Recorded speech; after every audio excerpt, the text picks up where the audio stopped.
केंद्र का कोड। यहाँ तक ये सभी हर साल भरते आए हैं। ये पहला जो बिंदु है, इस माह में दर्ज हितग्राहियों की संख्या, ये इस बार एमपीआर में जोड़ा गया है। पहले ये होता था कि एएसआर में ही एक बार हम वर्ष भर में हितग्राहियों की संख्या दर्ज करते थे और उसी से एमपीआर या एमआईएस हमारा एक्सेस करता था।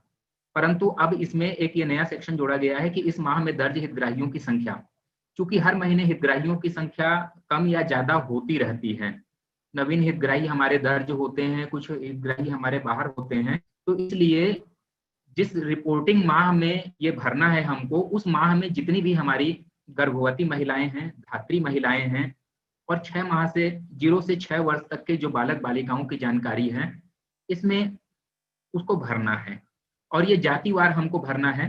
इसी प्रकार की जातिवार का कॉलम हमारे एएसआर में भी है, परंतु ये इस करनी है।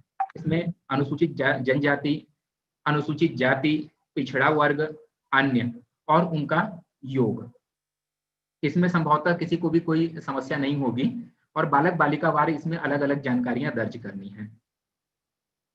तारकेश्वर सर थोड़ा सा ऊपर करेंगे।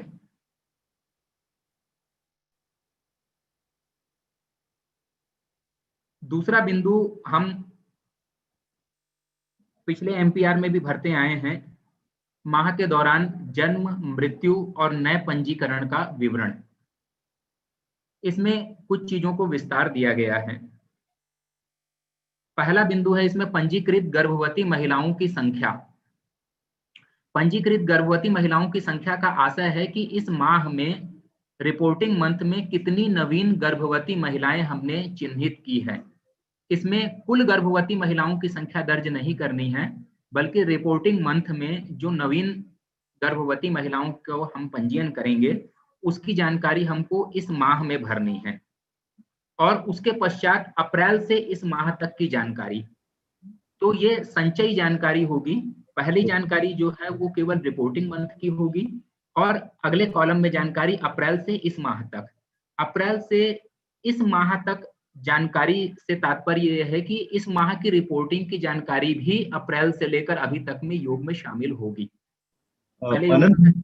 आनंद सर, एक छोटा सा सबमिशन था आपकी बातचीत के साथ में। यहाँ जो हम बात कर रहे हैं ना सर, इस माह में दर्ज हितग्राहियों की संख्या, तो इसका मतलब तात्पर्य ये है कि इस माह में मेरे आंगनवाड़ी केंद्र में कुल कितने हितग्राही हैं जिनको मैंने सेवाएं दी हैं, कुल जितनी भी गर्भवती महिलाएं हैं उन सभी की संख्या आएगी। ये हम सर्वे के अगेंस्ट में हर महीने अपना अपडेशन रखेंगे सर। सेवाएं दे चाहे नहीं दे सर, उस महीने में जितनी भी दर्ज होंगी उन सभी की संख्या आएगी सर उसमें। हाँ बिल्कुल, सभी की संख्या आएगी जितनी भी हमारे। मैंने एक्सप्लेन किया है कि उस माह में जितनी भी गर्भवती महिलाएं दर्ज हैं, धात्री महिलाएं दर्ज हैं और 0 से 6 माह के 6 वर्ष तक के जितने भी बच्चे दर्ज हैं उन सभी की संख्या उसमें जी, नए पुराने सभी सर, मतलब उस महीने नए पुराने सभी गर्भवती भी और पुरानी गर्भवती भी सभी आएंगे सर। पहले मैं भी केवल नीचे गर्भवती की दूसरे नंबर बिंदु पर बात कर रहा था सर अभी। जी जी। दूसरे नंबर बिंदु में पंजीकृत गर्भवती महिलाओं की संख्या की मैं केवल बात कर रहा था अभी, जिसमें इस माह में जो भी नवीन गर्भवती महिलाओं का हम पंजीयन करेंगे उन्हीं की जानकारी दर्ज की जाएगी और अगले कॉलम में अप्रैल से इस माह तक में इस माह की भी जानकारी इंक्लूड करके संचयी जानकारी तैयार की जाएगी। 1.1 में दूसरा बिंदु है, इसमें से ऐसी महिलाओं की संख्या जो प्रथम तिमाही में है। नवीन पंजीकृत जितनी भी गर्भवती महिलाएं हमने इस माह में दर्ज की है, उनमें से कितनी ऐसी गर्भवती महिलाएं हैं जिनको हमने प्रथम त्रैमास में दर्ज कर लिया है। एलएमपी के फर्स्ट ट्राइमेस्टर में जिनको हम दर्ज कर लिया है उसमें से ये संख्या यहाँ पर दर्ज की जाएगी। यदि हमने इस बार 5 गर्भवती महिलाओं को इस महीने में नवीन चिन्हित किया है और उसमें से 3 ऐसी गर्भवती महिलाएं हैं जिनको हमने फर्स्ट ट्राइमेस्टर में ही दर्ज कर लिया है, तो ऊपर की संख्या में कॉलम में 5 आएगा और नीचे के कॉलम में 3 आएगा। अगला बिंदु है कुल गर्भवती महिलाओं की संख्या जिनकी पहला है प्रथम प्रसव पूर्व जांच होना है। ऐसी कितनी गर्भवती महिलाएं हैं जिनकी इस माह में प्रथम प्रसव पूर्व जांच ड्यू है, फर्स्ट एएनसी ड्यू है। 2.1 जो बिंदु है उसका तात्पर्य है ड्यू लिस्ट से। पहली एएनसी कितने लोगों की ड्यू है और दूसरा बिंदु है उसमें से ड्यू में से कितने लोगों की जांच की गई। इसी प्रकार अगला बिंदु है दूसरी प्रसव पूर्व जांच होना है। दूसरी एएनसी कितने गर्भवती महिलाओं की ड्यू है, और उसके अगले बिंदु में है कि उनमें से कितनी महिलाओं की एएनसी की गई। यदि किसी कारण से ड्यू लिस्ट से कम गर्भवती महिलाओं की एएनसी होती है, तो जो शेष बची गर्भवती महिलाएं हैं वो अगले माह की ड्यू लिस्ट में अपने आप जुड़ जाएंगी। तो कृपया इस बात का सभी ध्यान रखेंगे कि कुल 4 प्रसव पूर्व जांच होती हैं। चारों प्रसव पूर्व जांच की हमको ड्यू लिस्ट बनानी है, और ड्यू लिस्ट के अनुसार कितनी गर्भवती महिलाओं की जांच हुई उसकी संख्या इसमें दर्ज की जाए। इसी प्रकार इसमें आगे के कॉलम में अप्रैल से इस माह तक की संचयी जानकारी इसमें दर्ज की जाए।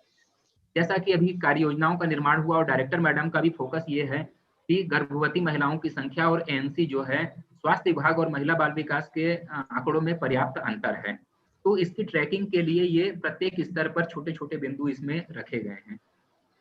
तीसरा बिंदु है कुल गर्भवती महिलाओं की संख्या जिनमें खतरे के लक्षण पाए गए। इस माह जो भी गर्भवती महिलाएं हमने दर्ज की हैं, नवीन पंजीकृत की हैं, उनमें से एएनसी के दौरान कितनी महिलाएं ऐसी हैं जिनमें हमको खतरे के लक्षण पाए गए या जिनको हम हाई रिस्क गर्भवती महिलाएं कहते हैं। अगला बिंदु है माह में हुए कुल प्रसव की संख्या। कुल प्रसव की संख्या मतलब रिपोर्टिंग मंथ में कुल कितने प्रसव हुए हैं, और उसके अगले बिंदु में हो जाएंगे कि अप्रैल से लेकर रिपोर्टिंग मंथ तक कुल कितने प्रसव हुए हैं। इसमें सेशन के बाद हम लोग प्रश्न भी ले लेंगे, मैं अभी एक बार बताते जा रहा हूं सभी लोगों को। अगला बिंदु है कि कुल प्रसव में से संस्थागत प्रसव कितने हैं। 5वां नंबर बिंदु है इसमें, इनमें से संस्थागत प्रसव की संख्या शासकीय अथवा निजी अस्पताल मिलाकर। 6वां बिंदु है महिलाओं की मृत्यु की संख्या। थोड़ा सा ऊपर करेंगे तारकेश्वर सर। महिलाओं की मृत्यु की संख्या में नीचे 3 बिंदु हैं, ये एमएमआर से संबंधित है, मातृ मृत्यु से संबंधित है। ए में है गर्भावस्था के दौरान, बी में है प्रसव के दौरान, और सी में है प्रसव के 42 दिन के अंदर। ये 3 प्रकार से मातृ मृत्यु को इसमें डिफाइन किया गया है, और तीनों का योग इसमें 6 नंबर बिंदु पर आएगा कुल महिलाओं की मृत्यु की संख्या। इसमें कृपया ये ध्यान रखेंगे गर्भावस्था के दौरान, प्रसव के दौरान या प्रसव के 42 दिन के अंदर गर्भजनित कारणों से होने वाली मृत्यु को ही इसमें शामिल किया जाना है। मातृ मृत्यु में गर्भजनित अथवा प्रसव के दौरान जो भी जटिलताएं हैं उनके कारण यदि मृत्यु होती है तो उसी को ही मातृ मृत्यु में शामिल किया जाना है। अगला बिंदु है शिशु जन्म के समय वजन, टीकाकरण की जानकारी। पहला बिंदु है कुल जीवित जन्मे बच्चों की संख्या। प्रसव के अगेंस्ट में जितने बच्चों की संख्या इस माह में जन्म हुए हैं उसकी बालक बालिका वार जानकारी है, और इसी प्रकार अप्रैल से इस माह तक में कुल संचयी जानकारी होगी जिसमें इस माह के आंकड़े भी सम्मिलित होंगे। अगला बिंदु है जन्म के 1 घंटे के अंदर स्तनपान कराया गया। कुल जीवित जन्मों की बच्चों की संख्या में से कितने बच्चे ऐसे हैं जिनको 1 घंटे के अंदर स्तनपान कराया गया, इसकी जानकारी 1.1 इसमें जो बिंदु है 1.1 उसमें शामिल किया जाना है। 1.2 में है जन्म के 3 दिवस के भीतर वजन किया गया। माह में जन्मे कुल बच्चों की संख्या में से कितने बच्चे ऐसे हैं जिनका हमने जन्म के 3 दिन के अंदर वजन कर लिया। 1.3 में है कम वजन। माह में जन्मे बच्चे जिनमें से जितने का भी हमने वजन किया उसमें से कितने बच्चे ऐसे हैं जिनका वजन 2.5 किलोग्राम से कम है। अगला बिंदु है जन्म समय से पहले जन्मे बच्चे। कुल 37 सप्ताह प्री मैच्योर जो डिलीवरी है, 37 सप्ताह से पहले कितनी डिलीवरी हुई है और उससे जन्मे कितने बच्चे हैं, इसकी जानकारी 1.4 में शामिल किया जाना है। दूसरा नंबर बिंदु है माह में 1.5 महीने पूरे करने वाले बच्चों की संख्या।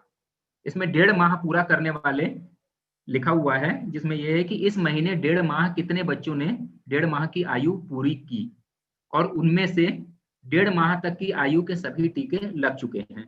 हमें पता है कि जन्म के समय हमको बीसीजी लगाना है और 1.5 माह में पेंटाफर्स्ट की पहली डोज लगती है। तो इसमें जानने का आशय यही है कि 1.5 माह की आयु पूर्ण होने पर क्या उसे पेंटाफर्स्ट भी तक लग चुका है कि नहीं लग चुका है। इसी प्रकार यही है कि 2.5 माह पूरा करने वाले बच्चों की संख्या, रिपोर्टिंग मंथ में 2.5 माह कितने बच्चों ने पूरा किया, और उनमें से 2.5 माह तक के जो भी निर्धारित टीके थे वो सभी लग चुके हैं अथवा नहीं लगे हैं। 6वां नंबर बिंदु में है 3.5 माह पूरा करने वाले बच्चों की संख्या रिपोर्टिंग मंथ में, और 3.5 माह आयु तक के सभी टीके उन्हें लग चुके हैं अथवा नहीं लग चुके हैं। इसी प्रकार 8वां नंबर बिंदु है माह के दौरान 9 माह पूरा करने वाले बच्चों की संख्या। 9 माह में हमें पता है कि मीजल्स का टीका लगता है, विटामिन ए की पहली डोज दी जाती है। अगला बिंदु उसी में ही है कि बच्चे जिन्हें 9 माह में खसरे के साथ में विटामिन ए प्राप्त हुआ है। 10वां बिंदु है माह के दौरान 12 माह अथवा 1 वर्ष पूरा करने वाले बच्चों की संख्या। और 10.1 में है कि इनमें से कितने बच्चे ऐसे हैं जिन्हें बीसीजी, मीजल्स, पोलियो के खुराक, डीपीटी, पेंटावेलेंट, मतलब 1 वर्ष तक के जो भी निर्धारित टीके हैं वो सारे उन्हें प्राप्त हो चुके हैं। तारकेश्वर सर थोड़ा सा ऊपर करेंगे सर।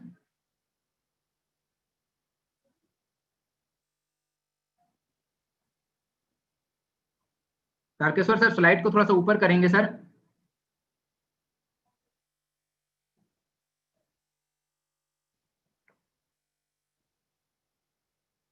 अब इसमें अगला बिंदु है बाल मृत्यु की जानकारी। प्रसव के दौरान कितने मृत बच्चों की जन्म हुआ, बालक बालिका वार, उसकी जानकारी है इसमें। मृत बच्चे मतलब स्टिल बर्थ की जानकारी ही इसमें दर्ज की जानी है। अगला बिंदु है जन्म के 28 दिन के भीतर कितने बच्चों की मृत्यु हुई रिपोर्टिंग मंथ में, और अप्रैल से लेकर रिपोर्टिंग मंथ तक की संख्या को शामिल करते हुए। अगला बिंदु है मृत शिशुओं की संख्या जन्म के 29 दिन से 12 महीनों के बीच में, और उसका अगला बिंदु है मृत बच्चों की संख्या 1 वर्ष से 5 वर्ष के बीच में। कुल मिलाकर इसमें जन्म के 28 दिन के भीतर की रिपोर्टिंग अलग करनी है, 29 दिन से 12 महीनों के बीच की रिपोर्टिंग अलग करनी है, और 1 वर्ष से 5 वर्ष तक के बच्चों के मृत्यु की रिपोर्टिंग अलग करनी है, और साथ में इसमें संचयी जानकारी जो अप्रैल से लेकर रिपोर्टिंग मंथ तक की है उसे भी शामिल करनी है। अगले सेक्शन पर चलते हैं, सूक्ष्म पोषण तत्व अनुपूरण। जैसा कि सभी लोगों को पता है कि आंगनबाड़ी केंद्रों के माध्यम से बच्चों से लेकर प्रजनन आयु वर्ग तक की सभी गर्भवती धात्री महिलाओं को हम आयरन फोलिक एसिड का अनुपूरण करते हैं। इसी की जानकारी के लिए ये इसमें टेबल बनाया गया है। 6 माह से 9 वर्ष तक के कुल बच्चे, इसमें हितग्राहियों की संख्या लेनी है। अगला इसमें कॉलम बने हुए हैं, दवाई जो दी गई, दवाई जो खाई गई। आप सभी को पता है कि 6 माह से लेकर हम 5 वर्ष तक के बच्चों को सप्ताह में 2 दिन आयरन सिरप की खुराक देते हैं। ये आंगनबाड़ी केंद्र में अथवा उन्हें सीधे हितग्राहियों को बॉटल दिए जाने का भी प्रोविजन है।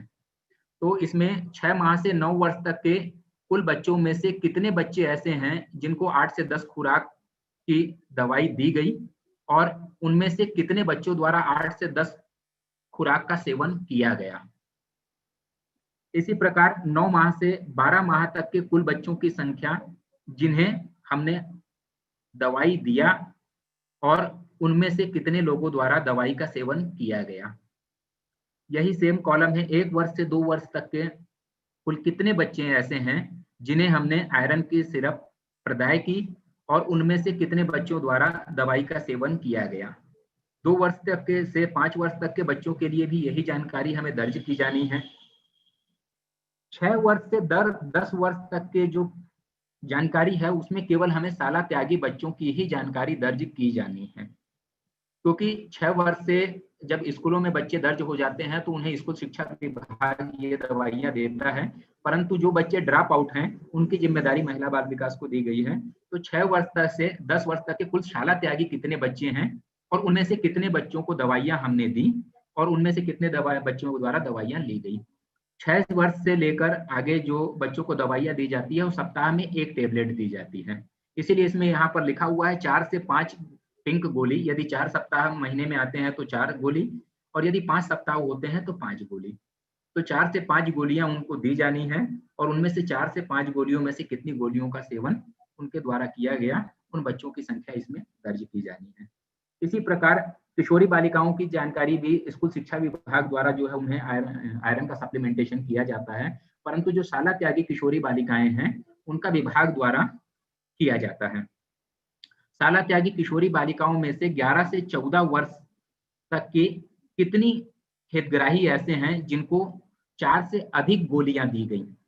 इसमें 2 कॉलम बने हुए हैं। 11 से 14 वर्ष में शाला त्यागी किशोरी बालिकाओं में जिनमें 4 से अधिक गोलियां जिनको दी गई, और दूसरा जिनमें 4 से कम गोलियां दी गई।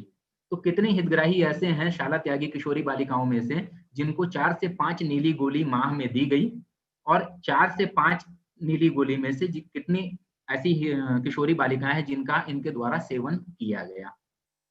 सेम यही जानकारी नीचे शाला त्यागी किशोरी बालिका में 15 से 19 वर्ष के कैटेगरी में भी है कि कितनी शाला त्यागी किशोरी बालिकाएं 15 से 19 वर्ष की हैं जिनको 4 से अधिक गोलियां दी गई और जिनके द्वारा 4 से अधिक गोलियों का सेवन किया गया।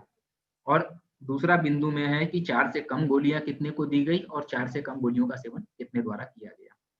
अगला इसमें है प्रजनन आयु वर्ग की महिलाएं जो गर्भवती या धात्री नहीं है। 20 वर्ष से 49 वर्ष तक की आयु समूह की महिलाएं जिनमें गर्भवती और धात्री शामिल नहीं हैं, ऐसी कितनी हितग्राहियों को हमने 4 से 5 नीली गोली दी और उनमें से कितनी महिलाओं द्वारा इन गोलियों का सेवन किया गया? ये आयरन फोलिक एसिड के आयरन सप्लीमेंटेशन के बाद में है। आयरन, कैल्शियम, एल्बेंडाजोल, ये 3.2 है, वो केवल गर्भवती और धात्री महिलाओं के लिए स्पेसिफिक दिया गया है। इसमें बिंदु है हितग्राही एल्बेंडाजोल की गोली प्राप्त और सेवन, फोलिक एसिड प्राप्त और सेवन, आयरन फोलिक एसिड प्राप्त और सेवन, कैल्शियम की गोली प्राप्त और सेवन। इसमें दिया हुआ है गर्भवती महिलाएं, तो इसमें प्राप्त में हमें गर्भवती महिलाओं की संख्या लिखनी है कि कितनी गर्भवती महिलाओं को गोलियां प्राप्त हुई और उनमें से कितनी गर्भवती महिलाओं द्वारा गोलियों का सेवन किया गया। प्राप्त में कृपया गोलियों की संख्या नहीं लिखना है। कृपया सभी इस चीज को ध्यान रखेंगे कि एल्बेंडाजोल की गोली कितनी गर्भवती महिलाओं को प्राप्त हुई और उनमें से कितनी गर्भवती महिलाओं द्वारा सेवन किया गया। इसी प्रकार कितनी गर्भवती महिलाओं द्वारा गर्भवती महिलाओं को रिपोर्टिंग मंथ में फॉलिक एसिड की टेबलेट प्राप्त हुई और उनमें से कितने द्वारा सेवन किया गया। आगे आयरन फॉलिक एसिड, कितनी गर्भवती महिलाएं ऐसी हैं जिनको आयरन फॉलिक एसिड की टेबलेट प्राप्त हुई और उनमें से कितनी गर्भवती महिलाओं द्वारा इसका सेवन किया गया। और इसी प्रकार कैल्शियम की गोली है कि कितनी गर्भवती महिलाओं को कैल्शियम की गोली प्राप्त हुई और उनमें से कितने के द्वारा सेवन किया गया। नीचे एक बिंदु है धात्री महिलाएं, चूंकि धात्री महिलाओं को एल्बेंडाजोल की गोली और फॉलिक एसिड की टेबलेट दिए जाने का प्रोविजन नहीं है, आयरन और कैल्शियम की गोली दिए जाने का प्रोविजन है, इसीलिए आगे इसमें 4 कॉलम को ब्लॉक कर दिया गया है। इसमें धात्री महिलाओं में कितनी धात्री महिलाएं ऐसी हैं जिनको आयरन फॉलिक एसिड की टेबलेट प्राप्त हुई हैं और उनमें से कितने के द्वारा सेवन किया गया। आगे कैल्शियम की गोली के लिए भी सेम है कि कितनी को प्राप्त हुई और कितने लोगों के द्वारा, कितनी गर्भधात्री महिलाओं के द्वारा सेवन किया गया। अगला है विटामिन ए का अनुपूरण बच्चों के लिए 3.3 में सभी लोगों को मालूम है कि विटामिन ए का अनुपूरण साल में 2 बार किया जाता है जब दस्तक अभियान चलाया जाता है। इसके अतिरिक्त एक बार 9वें मंथ में जब मीजल्स का टीका लगता है उस समय खसरे के टीके के साथ में विटामिन ए दिया जाता है, परंतु उसकी जानकारी पूर्व में बिंदु क्रमांक 2 में हम दर्ज कर चुके हैं। इसलिए इसमें केवल दस्तक अभियान के दौरान जो विटामिन ए का अनुपूरण किया जाता है केवल उसी की जानकारी ही दर्ज की जाए। संभवतः यह भी प्रयास किया जाएगा कि वर्ष में 2 बार ही इस पोर्टल को इसमें ओपन किया जाएगा जिसमें डेटा फीड किया जा सके।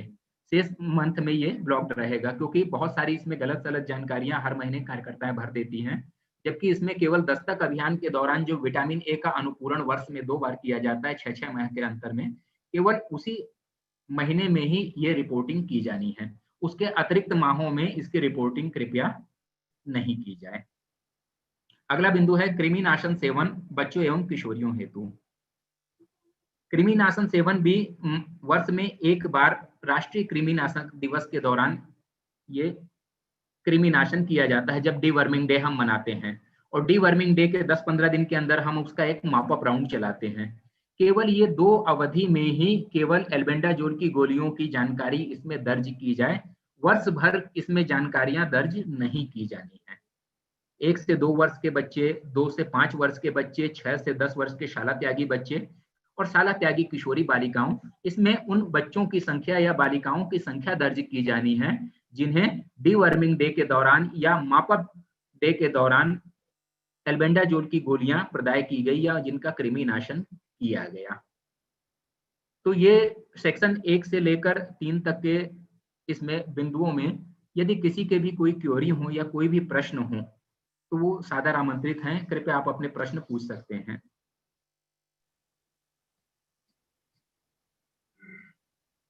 प्रश्न पूछने के लिए आपको हैंड रेज करना होगा। नहीं, सबको अनम्यूट कर दिया क्या? हैंड रेज करना पड़ेगा। आप या तो हैंड रेज करिए या चैट में जाके अपने सवाल लिख के भी पूछ सकते हैं। 1 मिनट का समय है, अगर कोई सवाल नहीं आया तो हम अगले सेक्शन में चले जाएंगे।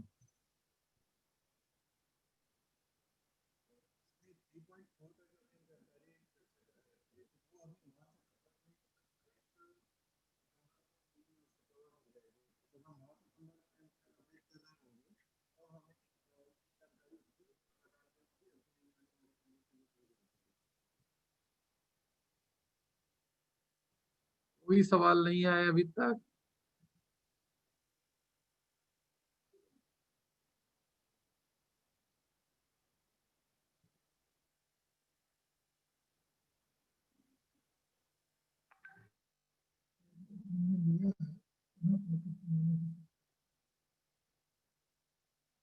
देखिए आनंद, आप देख सकते होंगे जो चैट में जो आ रहा है 2 नंबर बिंदु को लिखा हुआ है।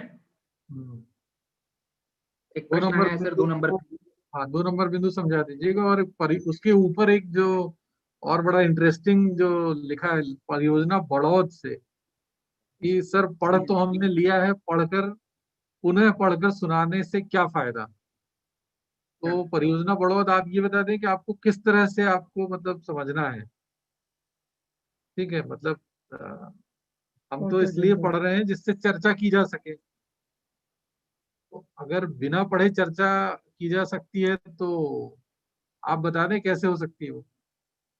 ठीक है, आप इस पे लिख के बता दें। ठीक है, तो आनंद आप 2 नंबर पॉइंट फिर से क्लियर कर दें। 2 नंबर बिंदु पर मैं फिर से आ जाता हूँ सर। हाँ। तारकेश्वर सर, थोड़ा सा 2 नंबर बिंदु को फिर से एक बार ले लेते हैं। 2 नंबर बिंदु में जो पहले हम लोग एमपीआर दर्ज करते थे उसमें केवल हम लोग गर्भवती महिलाओं की नवीन पंजीयन की संख्या ही दर्ज करते थे। उसके अलावा उनकी एएनसी जांच या बाकी जानकारियां हम लोग दर्ज नहीं करते थे। इस बार इसको जो है विस्तार दिया गया है और इसमें पहला बिंदु मैं फिर से एक बार पढ़ देता हूं, पंजीकृत गर्भवती महिलाओं की संख्या। इसमें पंजीकृत गर्भवती महिलाओं की संख्या में जो मंथ में नवीन गर्भवती पंजीकृत की जाएंगी रिपोर्टिंग मंथ में, केवल उन्हीं की संख्या इस माह में दर्ज करना है। और अप्रैल से इस माह तक में, अप्रैल से लेकर कुल संचयी जानकारी इस माह तक की जानकारी को सम्मिलित करते हुए इसमें अप्रैल से इस माह तक में संख्या दर्ज करेंगे। इसमें 2 कॉलम हैं, एक माह की रिपोर्टिंग और दूसरा अप्रैल से इस माह तक की रिपोर्टिंग।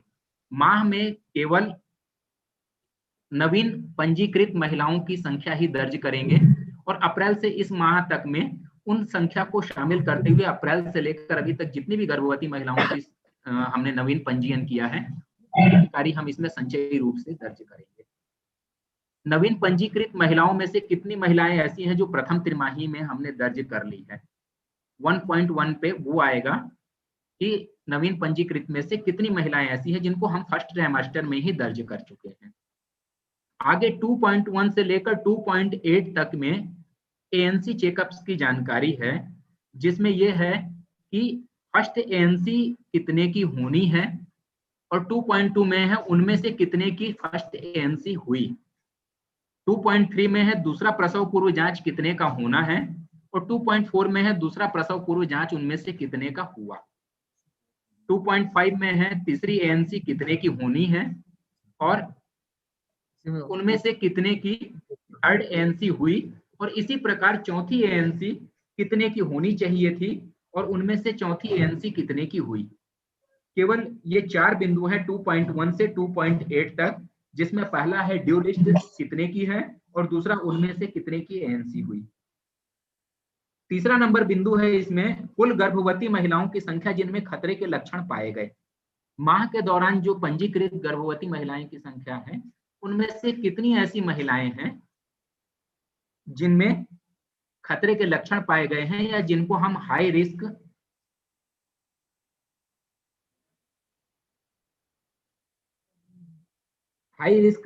महिलाएं, उनमें से कितनी मिली है हमको।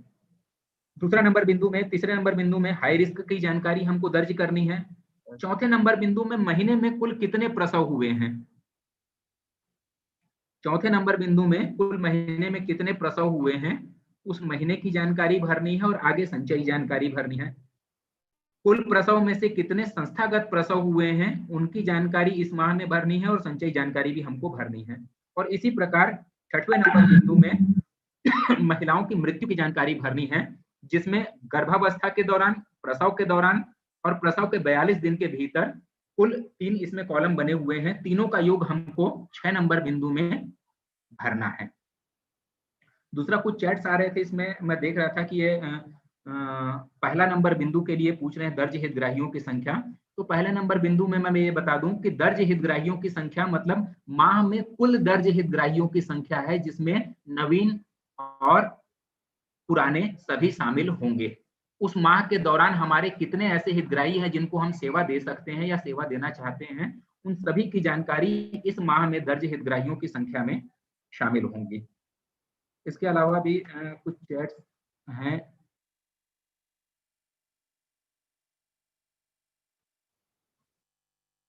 सरल क्रमांक 1 पर सभी पंजीकृत गर्भवती महिलाओं की संख्या लेना ही अथवा सिर्फ प्रथम त्रैमासिक। देखिए, सरल क्रमांक 1 में कुल पंजीकृत जो भी नवीन गर्भवती महिलाएं चिन्हित की जाएंगी, उनकी सभी की संख्या लेनी है।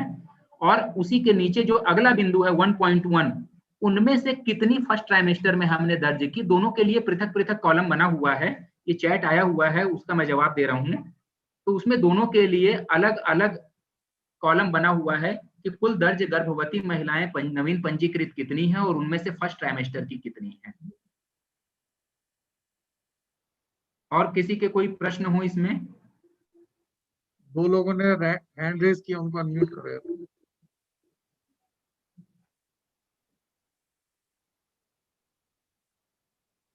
बात कर सकते हैं।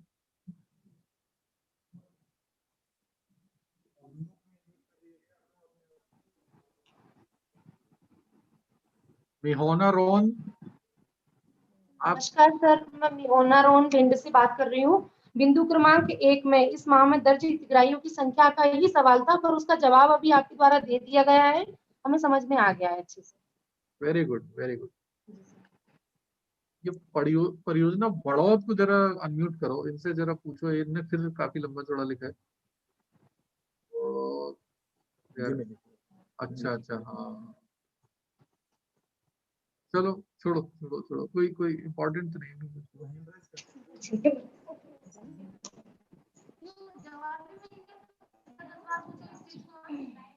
वही सवाल पूछ रहे हैं, वही क्लियरली बता रहे हैं।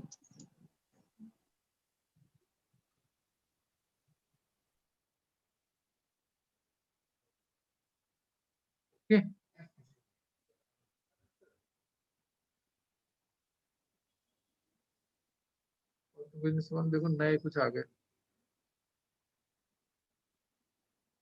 बिंदु क्रमांक 2 के बिंदुओं में यदि कोई महिला गर्भावस्था के 7 माह में दर्ज हुई है, उसे कौन सी एनसी चिन्हित माना जाएगा? Good question. पहली एनसी ही होगी सर, सबसे पहले तो किसी भी महीने में यदि दर्ज की जाएगी तो, और यदि उससे पहले कोई प्रसव पूर्व जांच नहीं हुई है उसकी।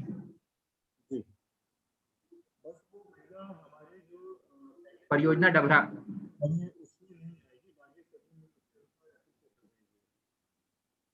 नहीं, जावरा से पूछा। अप्रैल से इस माह तक क्या दर्ज करना है कॉलम 2 में।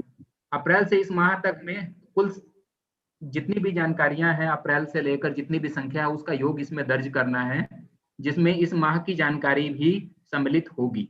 अप्रैल से इस माह तक में ये जो MPR है, ये जुलाई महीने से भरना है। जुलाई महीने का एमपीआर भरना है ना, देन अगस्त का भरना है, देन सितंबर का भरेंगे हम बाद में जाके। तो इस माह में जानकारी जो रहेगी जुलाई माह की रहेगी और अप्रैल से इस माह तक अप्रैल से लेकर यदि कोई और प्रश्न नहीं हो तो अगले सेक्शन में चलें। थैंक यू आनंद, बहुत अच्छा आपने प्रेजेंटेशन दिया और बहुत अच्छा आपने डाउट क्लियर किए। अब मैं आमंत्रित करता हूँ गौरी शंकर लोवंशी जी को। गौरी शंकर लोवंशी जो है जबलपुर जिले के कुंडम परियोजना में परियोजना अधिकारी हैं और आपका काफी एक्सपीरियंस्ड व्यक्ति हैं और हमारे साथ काफी सालों से MIS से जुड़े हुए हैं। तो मैं अनुरोध करूंगा कि आप 3 से लेकर 6 तक आप इस सेक्शन को मार्गदर्शन करने के कष्ट करें। 4 से, हाँ 4 से। गौरी शंकर, मेरी आवाज सुन रहे हैं?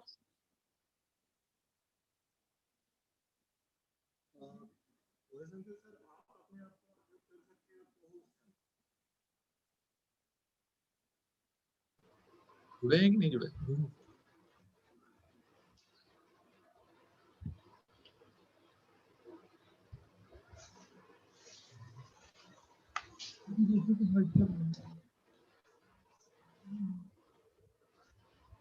ये कर दो।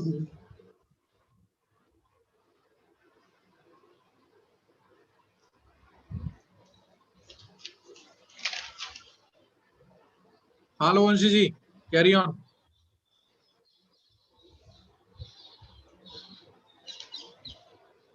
वंशी जी, मेरी आवाज आ रही है?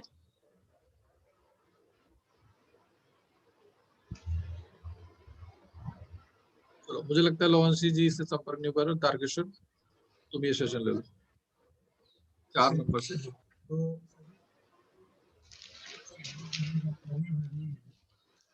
हमारी सामुदायिक जानकारी होगी जो हम सामुदायिक गतिविधियों का आयोजन करेंगे मंगलवार में आंगनबाड़ी केंद्रों पे। तो सबसे पहला जो हमारा है गोद भराई का सत्र है जिसमें हम पहले मंगलवार को करते हैं। तो इसमें जो जानकारी लेनी है उपस्थित महिला समूह सदस्यों की संख्या। महिला समूह सदस्यों की संख्या में सभी तरह की जो भी समूह हैं हमारे आंगनवाड़ी केंद्रों के में, चाहे वो फॉर्मल मतलब किसी ग्रामीण विकास विभाग में दर्ज हो या अन्य विभागों में दर्ज हो या इनफॉर्मल समूह हो, उन सभी महिला सदस्यों की संख्या आएगी। या उपस्थित सौर्या दल सदस्यों की संख्या आएगी। फिर उपस्थित महिला जनप्रतिनिधियों की संख्या यहाँ पे लिखा जाना है। इसके बाद से फिर हम देखते हैं जो हमें हमारे हितग्राही हैं गर्भवती महिलाएं और धात्री महिलाएं, उनसे जुड़े हुए जो हमें जानकारी भरनी है उसको अगर हम देखें तो सबसे पहले उस आयोजन में कुल आई हुई गर्भवती महिलाओं की संख्या जो कि पहली तिमाही से लेकर के प्रसव के समय प्रसव के पूर्व तक की महिलाएं हो सकती हैं। और उसके बाद हम लिखेंगे इनमें से पहली तिमाही में दर्ज हुई महिलाओं की कुल कितनी संख्या है। और उसके बाद हम लिखेंगे कि कुल जो हमारी महिलाएं गर्भवती कॉलम 1 के अनुसार कितनी ऐसी महिलाएं जिनकी कम से कम 1 बार स्वास्थ्य जांच हो चुकी है, कितनी है जिनकी 2 बार स्वास्थ्य जांच हो चुकी है, कितनी महिलाएं जिनकी 3 बार स्वास्थ्य जांच हो चुकी है, कितनी महिलाएं हैं जिनकी 4 बार स्वास्थ्य जांच हो चुकी है। तो हमारा कॉलम 1 के अगेंस्ट में हमारे कॉलम 3 की जानकारी का टोटल होगा ये। फिर उसके बाद के कॉलम में है कि जो कुल गर्भवती महिलाएं हमारी, उनमें से कितनी गर्भवती महिलाएं ऐसी हैं जिनकी कम से कम एक स्वास्थ्य जांच अस्पताल में हुई है, किसी भी अस्पताल में। ये हमारा PSC हो सकता है, प्राथमिक स्वास्थ्य केंद्र हो सकता है, CSC हो सकता है और जिला अस्पताल हो सकता है, सिविल हॉस्पिटल हो सकता है, या फिर हर महीने की 9 तारीख को प्रधानमंत्री मातृ सुरक्षा योजना के अंतर्गत रजिस्टर्ड कोई भी प्राइवेट क्लिनिक अगर महिला ने उनके पास में जाकर के स्वास्थ्य जांच कराई है तो हम उसको यहाँ पर मानेंगे। फिर इसके बाद से इनमें से खून की कमी वाली महिलाओं की क्या संख्या है, यहाँ पर हम जरूर देखेंगे कि प्रथम तिमाही वाली महिलाएं कितनी है खून की कमी वाली, द्वितीय तिमाही वाली कितनी है और तृतीय तिमाही वाली कितनी है, क्योंकि और ये हमारी कुल महिलाओं की संख्या से मैच खाएगा। फिर इसके बाद में है इसमें इनमें से ऐसी महिलाएं जिनका वजन पूर्व माह में 1 किलोग्राम से कम वजन बढ़ा है। तो हम हर महीने जब गर्भवती महिलाओं का वजन लेंगे तो उन महिलाओं की संख्या लिखेंगे जिनका पिछले माह से इस माह की तुलना में 1 किलो से कम वजन बढ़ा है। इसके बाद हम लेंगे कि पूर्व माह की खुराक पूरा किए महिलाओं की संख्या। खुराक पूरा किए का मतलब ये है हमारा कि अगर उस महिला को जितना फोलिक एसिड का टैबलेट मिला था, आयरन गोली मिली थी और कैल्शियम मिली थी उस माह के लिए, उसने पूरी की पूरी गोलियां खाई हैं या नहीं खाई हैं। अगर नहीं खाई है मतलब पिछले पहले मंगलवार से लेकर के इस पहले मंगलवार तक, तो उसके अकॉर्डिंग हम यहाँ पे जानकारी लिखेंगे उन महिलाओं की संख्या जिन्होंने पूरा खाया है। फिर हम धात्री माताओं में आते हैं, तो यहाँ पर आयोजन में आई कुल धात्री माताओं की संख्या। फिर हम लिखेंगे उनको कितनी धात्री महिलाओं को आयरन की गोली दी गई है, कितनी धात्री महिलाओं को कैल्शियम की खुराक पूरा किया है, ये जानकारी आएगी। इसके बाद हम लिखेंगे उन माताओं के बच्चों की संख्या जिनका पिछले माह की तुलना में वजन कम हुआ है, वजन बढ़ा नहीं है। फिर उन माताओं की संख्या जिनका पिछले माह की तुलना में जिनके बच्चों का वजन 500 ग्राम से कम बढ़ा है। ये दोनों ही हमारे लिए, एक का तो वजन नहीं बढ़ा और दूसरे का वजन बढ़ा तो 500 ग्राम से कम बढ़ा। फिर इन बच्चों के माओं की संख्या जिन्हें केवल माँ का दूध दिया जा रहा है, जो केवल स्तनपान कर रहे हैं, जिन्हें अभी तक ऊपर से कुछ भी नहीं दिया गया है, ये धात्री माँ में। तो इस तरीके से हमारा पहले मंगलवार की जानकारी गर्भवती महिलाओं की और धात्री महिलाओं की जानकारी यहाँ पर भरी जानी है। इसी प्रकार से हम जो दूसरे मंगलवार को अन्नप्राशन दिवस का आयोजन करते हैं उसमें क्या क्या जानकारी रहेंगी। तो पहली 3 जानकारी सामान्य रहेंगी कि कुल उपस्थित महिला समूह सदस्यों की संख्या, उपस्थित सौर्या दल के सदस्यों की संख्या और महिला जनप्रतिनिधियों की संख्या। फिर हम इसको लेंगे 7 माह से 12 माह के बच्चों की ऊपरी आहार की निरंतरता को लेकर के जानकारी लेंगे। इसमें हम देखेंगे कि कुल कितने ऐसे बच्चे हमारे आंगनवाड़ी केंद्र पे पहुंचे हैं 7 माह से 12 माह के बच्चे। फिर आयोजन में शामिल 7 माह से 12 माह के बच्चे कुल कितने हैं और कितने आयोजन में शामिल हुए। उसके बाद से हमें देखना है कि इनको जो भोजन दिया जा रहा है 7 माह से 12 माह के बच्चों को, उनके भोजन में कितने बच्चों के भोजन में क्या क्या शामिल है खाद्य पदार्थ। तो जैसा पहले लिखा है चावल, रोटी, दाल, कितने बच्चे खा पा रहे हैं, कुल जो बच्चे हमारे आयोजन में शामिल हुए हैं उनके विरुद्ध। इसी तरीके से सब्जी तथा फल कितने बच्चे खा पा रहे हैं। इसी प्रकार से ऊपर से तेल, घी या गुड़ कितने बच्चों को के खाने में परिवार द्वारा जोड़ा जा रहा है। और फिर उसके बाद जिनको दिन में 3 से 4 बार आहार और माँ का दूध दिया जा रहा है, ये संख्या उन्हीं में से निकल करके आएगी। फिर जिनको अभी भी केवल माँ का दूध दिया जा रहा है, फिर ऐसे बच्चों की संख्या जिनका ऊपरी आहार तो हमारी कार्यकर्ता ने शुरू करवाया, लेकिन अभी भी परिवार में केवल माँ का दूध दे रहे हैं, ऊपरी आहार नहीं दे पा रहे हैं, तो ऐसे बच्चों की संख्या आ जाएगी। फिर पिछले माह की तुलना में वजन के आधार पर हम देखेंगे कि ऐसे बच्चे जिनके वजन में कोई बदलाव नहीं आया, फिर ऐसे बच्चे जिनका वजन 500 ग्राम से बढ़ा, तो ये हो गया। फिर इसके बाद हम देखेंगे कि बच्चों की बीमारी का क्या स्तर है। इसमें हम देखेंगे कि बच्चे जिन्हें पिछले माह में कोई बीमारी हुई थी उनकी संख्या, कि 7 माह से 12 माह के बच्चों के बीच में कितने बच्चों को दस्त हुआ, या कितने बच्चों को निमोनिया श्वास संबंधी बीमारी हुई, या कितने बच्चों को अन्य किसी भी प्रकार की बीमारी हुई। तो ये जानकारी हमें अब लेनी है अपने अन्नप्राशन दिवस के सत्र के दौरान। इसी प्रकार से हम बाल चौपाल के बारे में, जो हम हर महीने के तीसरे मंगलवार को आयोजित करते हैं, उसमें जानकारी जो लेंगे। आयोजन में कुल 3 से 6 साल के शामिल बच्चों की संख्या, फिर आयोजन में शामिल कुल अभिभावकों की संख्या, फिर उपस्थित महिला समूह सदस्यों की संख्या और उपस्थित सौर्या दल सदस्यों की संख्या, महिला जनप्रतिनिधियों की संख्या, आयोजन में बच्चों द्वारा प्रदर्शित कुल गतिविधियों की संख्या।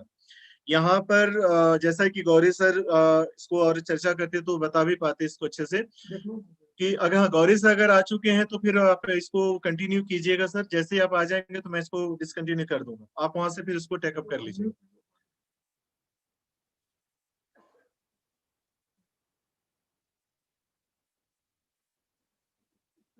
हाँ सर, आप अपने आप को अनम्यूट कीजिए, मैंने यहाँ से ओके कर दिया है। आप वैसे भी को होस्ट अनम्यूट कर सकते हैं अपने आप को। गौरी सर,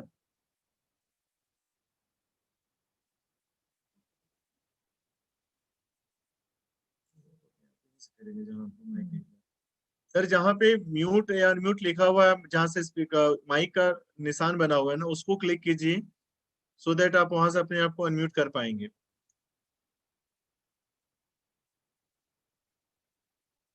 जी, ये जो मैं आपको पॉइंट बताना चाह रहा था, बाल चौपाल में जो छठवां बिंदु है जिसमें आयोजन में बच्चों द्वारा प्रदर्शित कुल गतिविधियां, ये बच्चों की संख्या से ज्यादा हो सकता है। ठीक है, ये बच्चों की संख्या ज्यादा हो सकता है क्योंकि एक बच्चा एक से अधिक गतिविधियों में भी शामिल हो सकता है। अब हम बाल चौपाल की सर, आप को होस्ट हैं, आप अपने आप को अलाउ कर सकते हैं, को होस्ट को कोई इशू नहीं है सर।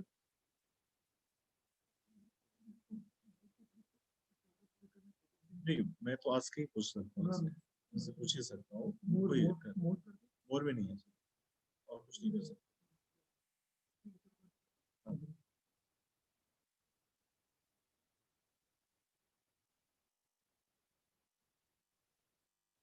सर अब करके देखें आप।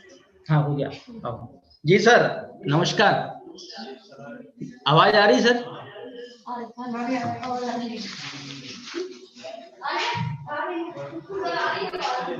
जी सर। दाल काटी भरता बनाने के लिए आप लोग इसको उस पर चढ़ा लेना, उसको उसमें भी। जी, तो मैं सर गौरी सर, आप अपने को दोबारा अनम्यूट कीजिएगा क्योंकि मैंने अभी कुछ लोग अपने आप को अनम्यूट कर लिए थे। आप कर लीजिए गौरी सर दोबारा। जी, आ रही है आवाज सर? जी, तो सर आप पहले तो सर बता चुके हैं, मैं कहाँ से शुरू करूं सर? यही बाल चौपाल से आप कंटिन्यू कीजिए सर।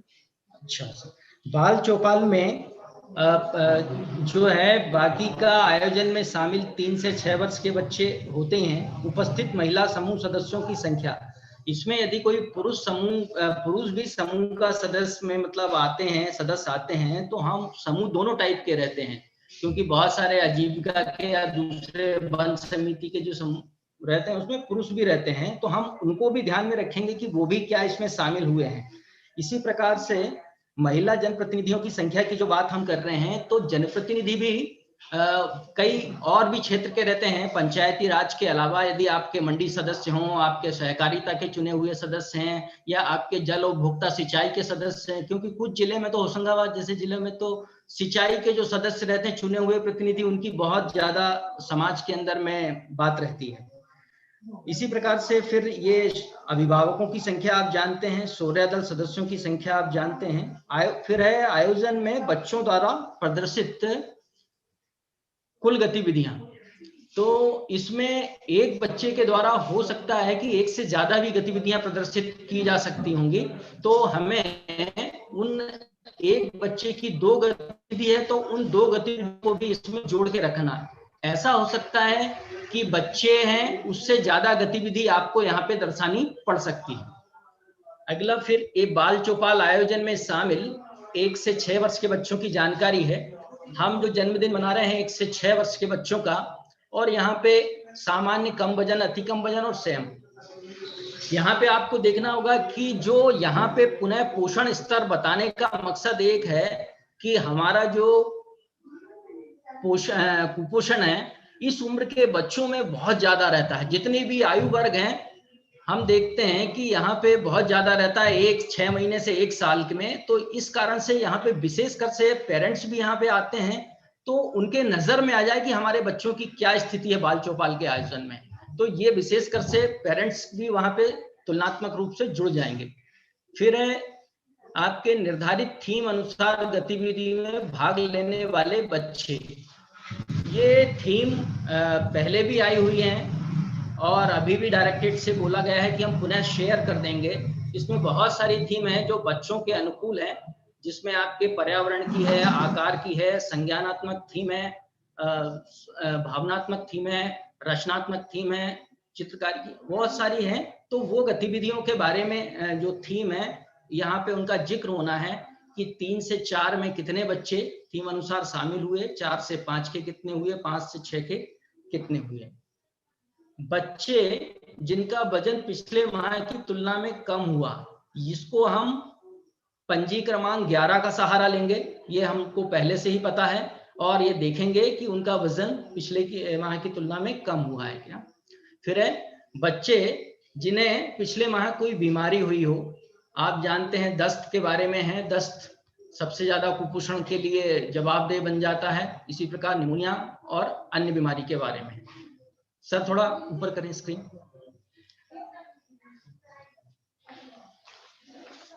लालिमा दिवस के बारे में, ये हमारे लिए था पहले भी, मगर इस पे बार बार इस चीज के लिए हमें ये चीज आती है कि हम जांच कम करा पाते हैं, और वही जांच को कराने के लिए इसको बार बार काफी अलग अलग हितग्राही समूह में इसकी चर्चा की गई है, इसकी रिपोर्टिंग की जा रही है। आयोजन में शामिल किशोरी बालिका 11 से 14 की कितनी हमारे लालिमा दिवस के आयोजन में आ रही हैं, है ना? आप बता दीजिएगा कि हमें जो हमारे आयोजन में आ रही हैं उन्हीं बालिकाओं का जिक्र करना है। इसी प्रकार से 15 से 19 की कितनी आयोजन में शामिल हो रही हैं। इसी प्रकार से आयोजन में महिला समूह सदस्यों की संख्या, मैं पुनः कहूंगा कि जिस भी प्रकार के समूह सदस्य हैं, जितने भी प्रकार के समूह हैं, वो सब लोग की यहाँ पे सहभागिता जुड़ना। फिर 20 से 49 वर्ग के प्रजनन आयु वर्ग की महिलाएं, ये पहले इस पे चर्चा हो चुकी है कि उसमें से कितनी माताएं यहाँ पे आई हैं, उनका जिक्र होना है। आयोजन में शामिल महिला जनप्रतिनिधियों की संख्या, जनप्रतिनिधि चर्चा कर चुके हैं, कई रूप में होते हैं। आज की तारीख में सीधा सीधा सरपंच ना कह रहे हैं, मगर प्रधान के रूप में वो सिस्टम में उनका काम जारी है, तो हमको उस तरीके से इसको ले लेना है। फिर है माहवारी स्वच्छता एवं सैनिटरी पैड पर चर्चा हुई। ये इसमें हाँ ना की बात नहीं है। जब भी एक बात आई थी कि नहीं साहब ये तो हम पढ़ के सुन लिए हैं, सही बात है, पढ़ के ही हम लिख रहे हैं, मगर इसमें माहवारी स्वच्छता हमें चर्चा, मतलब चर्चा होनी है कि वास्तव में कौन बालिका या माँ प्राप्त कर रही है, नहीं है तो क्या उसको कठिनाई है, कैसे उसको प्रेरित कर सकते हैं, क्या उनकी समस्याएं हैं, इसको लेके ये चर्चा होना बहुत शब्द है। इसको आंकड़ों में नहीं लिखा, मगर इसका मायना बहुत ज्यादा है। फिर अगला है लालिमा दिवस के दौरान लक्षणों के आधार पर खून की कमी। ये नीचे हम 3 ग्रुप दिखा रहे हैं। लक्षण के आधार पे हमें चिन्हित करना है कि खून की कमी है या नहीं। जैसे हमने ILA में भी पढ़ा है और बहुत अच्छे से बार बार अभ्यास करके भी मॉड्यूल में बताया है कि नहीं साहब, आंख पे पीलापन, सफेदपन, जीभ में सफेदपन, नाखून में धब्बा, पीलापन एवं सांसों का फूल जाना, हांपी भराना, ऐसे लक्षण उसमें लिखे हुए हैं, बहुत आसान आसान। इन लक्षणों के आधार पे हमको ये तय करना है कि कितनी बालिकाएं खून की कमी से, या 15 से 49 की, या 15 से 19 या 20 से 49 की हमने ऐसी चिन्हित की है। फिर है ये लक्षण पहचान रहे हैं तो उससे काम नहीं बनेगा, हमको सेवा भी देनी है उनको। तो इन्हीं 3 ग्रुप में कितनी हमारी हितग्राही बालिकाओं को और माताओं को, महिलाओं को, कितने को हम ये सेवा दे रहे हैं आयरन की गोलियों के रूप में, वो भी 4 या 4 से अधिक गोलियों के रूप में। क्योंकि ये बात पे जोर देना है 4 पे, क्योंकि बहुत सारी जगह 1 या 2 ऐसा करके वो फिर गणना में आता जा रहा है। तो जब भी हम MPR लेंगे, हम चर्चा करते जाएंगे कि हम 4 या 4 से अधिक पे क्यों जोर दे रहे हैं, उसका महत्व बताएंगे, तो शायद नीचे कार्यकर्ता भी फिर हितग्राही के साथ वैसे ही कनेक्ट होगी। सर ऊपर करें। अगला हमारा सुपोषण दिवस है, 5वां मंगल। सर स्लाइड ऊपर प्लीज। हाँ, ये बहुत दिनों से बात आती थी कि माता और पिता दोनों को जवाबदेह बनाया जाए पोषण के लिए। और वास्तव में कई चीजें ऐसी होती है कि पिता ही घर से ज्यादा बाहर रहता है, वो उसको ज्यादा सामाजिक लगाव और प्रतिष्ठा से जुड़ा रहता है। यदि उसके घर में कोई कुपोषित बच्चा है तो सीधी सी बात है, कभी कभी माँ से ज्यादा पिता को बात लग जाती है, चोट करती है। तो हर चीज में जो भी हम हस्तक्षेप करना चाहते हैं कुपोषित बच्चे के लिए, किशोरी बालिका के लिए या गर्भवती माता के लिए, तो यहाँ पे पुरुष को इसीलिए जोड़ा है कि एक की बजाय 2 लोग देखने वाले हो जाएं। और सीधी सी बात है कि जितना हम सेवा प्रदाता बच्चों से जुड़े हैं, उससे कई गुना माता पिता जुड़े रहते हैं, वो जान दे सकते हैं। इस लेवल का एक हितग्राही यदि एक देखभाल करता पुरुष है घर में और उसको हम नहीं जोड़ पा रहे हैं, तो एक बहुत बड़ा नुकसान हो रहा था हमारी सेवाओं का। तो पुरुषों को बहुत अच्छे से जोड़ने के लिए इसमें गर्भवती महिलाओं से संबंधित जितने पुरुष आ रहे हैं और बाकी लोग को प्रेरित करके इसको बढ़ाना है। फिर धात्री माताओं से संबंधित कितने पुरुष हैं जो आए। इसी प्रकार से आयोजन में गंभीर कुपोषित बच्चों से, जिसको हम सेम बच्चे कह रहे हैं, उनसे संबंधित कितने पुरुष हैं। एनीमिक महिला किशोरी से संबंधित पुरुष कितने हैं। फिर है महिला समूह सदस्यों की संख्या। फिर मैं कहूंगा कि इसमें पुरुषों पे प्रधानता है। यदि कोई पुरुष भी समूह से जुड़ा हुआ है और यहाँ पे आ रहा है तो हम यहाँ पे उनका जिक्र करें। सौर्य दल सदस्यों की संख्या, सीधी सी बात है, इसमें भी हमारे पुरुष हैं, तो दोनों तरीके से वो यहाँ पे आएंगे, सदस्य के नाते भी और पुरुष तो इसमें जोड़े ही जा रहे हैं। आयोजन में शामिल पुरुष जनप्रतिनिधियों की संख्या बहुत जोड़िएगा, क्योंकि यही गांव के नेतृत्व प्रदान करता है। जब इनको लोग आता हुआ देखेंगे तो स्वाभाविक सी बात है कुछ कुछ शुरुआत होगी, और वही हमारा मकसद है कि पुरुष जनप्रतिनिधि को इसमें विशेष अलग स्थान दिया गया है। ग्राम आयोजन में आयोजन में ग्राम की पोषण स्थिति में सुधार हेतु पुरुष भागीदारी पर चर्चा की गई। फिर मैं चर्चा हाँ नहीं में जरूर लिखी है, मगर मैं यही कहूंगा कि जब भी हम बात करें सुपरवाइजर से, सुपरवाइजर कार्यकर्ता से, ये चर्चा जरूर हो कि पुरुष क्यों नहीं आ रहे हैं, उनको बाधा क्या है, दिक्कत क्या है। और जब उनको पता लगेगा, जिस पुरुष को आ गया कि मेरे बच्चे को कुपोषण से, दिमागी लंगड़ापन से और बोनेपन से बचाने के लिए चर्चा थी, तो शायद जरूर उसका प्रेम जागेगा और वो जुड़ेंगे हमारे इस कार्यक्रम से। तो चर्चा होना बहुत जरूरी है, तब जाके हाँ नहीं के निष्कर्ष पे पहुंचे। अगला है ग्राम स्वास्थ्य और पोषण दिवस की गतिविधियां। क्या नियत समय पर ग्राम स्वास्थ्य पोषण दिवस हुआ? सीधी बात है, इसका पूरा राष्ट्रीय स्तर पर कार्यक्रम बना हुआ है। जरूर हमारे सब लोगों को, फील्ड में जो लोग हैं उनको पता रहे, हितग्राहियों को भी पता रहे कि हमारे यहाँ पे ये किस दिन तय है। आंगनवाड़ी स्त्री निगरानी एवं सहयोग समिति की बैठक पर चर्चा। ये जो बताया है, सुबह भी बताया कि ये हमारी ग्राम स्वच्छता समिति जो थी, जिसको आजकल तदर समिति कहते हैं या ग्राम स्वास्थ्य तदर समिति कहते हैं, यही वह समिति है, ग्राम तदर समिति, जिसकी यहाँ पे चर्चा हो रही है। आपको पता है इसमें कि पहले इसका अध्यक्ष महिला पंच या सरपंच हुआ करता था, अब कोई भी सक्रिय महिला को इसमें अध्यक्ष ले लिया है। इसके 3 खाते हैं, आप जानते हैं, एक पोषण खाता, एक स्वच्छता खाता और एक स्वास्थ्य खाता। स्वास्थ्य खाते में आशा सचिव है, पोषण खाते में तदर समिति जिसको हम चलाते हैं हमारी कार्यकर्ता सचिव है, इसी प्रकार से स्वच्छता खाते में हैंडपंप में। तो इस या वो सचिव यहाँ नहीं है तो वहाँ सचिव के पास ही में है। तो ये जो समिति है इस प्रकार से है। फिर क्या उसमें आशा कार्यकर्ता उपस्थित थी, आप लिख देंगे। क्या जनप्रतिनिधि अथवा ग्राम स्वच्छता पोषण समिति के सदस्य लोग उपस्थित थे या नहीं थे? ड्यू लिस्ट के अनुसार VHND के दौरान प्रसव पूर्व जांच हेतु कुल गर्भवती माताओं की संख्या। ये प्रसव पूर्व जांच के लिए कितनी ड्यू लिस्ट पहले के हम उसमें भी चर्चा की है कि कितनी माताएं थी, उनको हमको यहाँ पे लिखना है। और फिर अगला है F में कि उसमें से कितनी की जांच संपन्न करा पाए हम।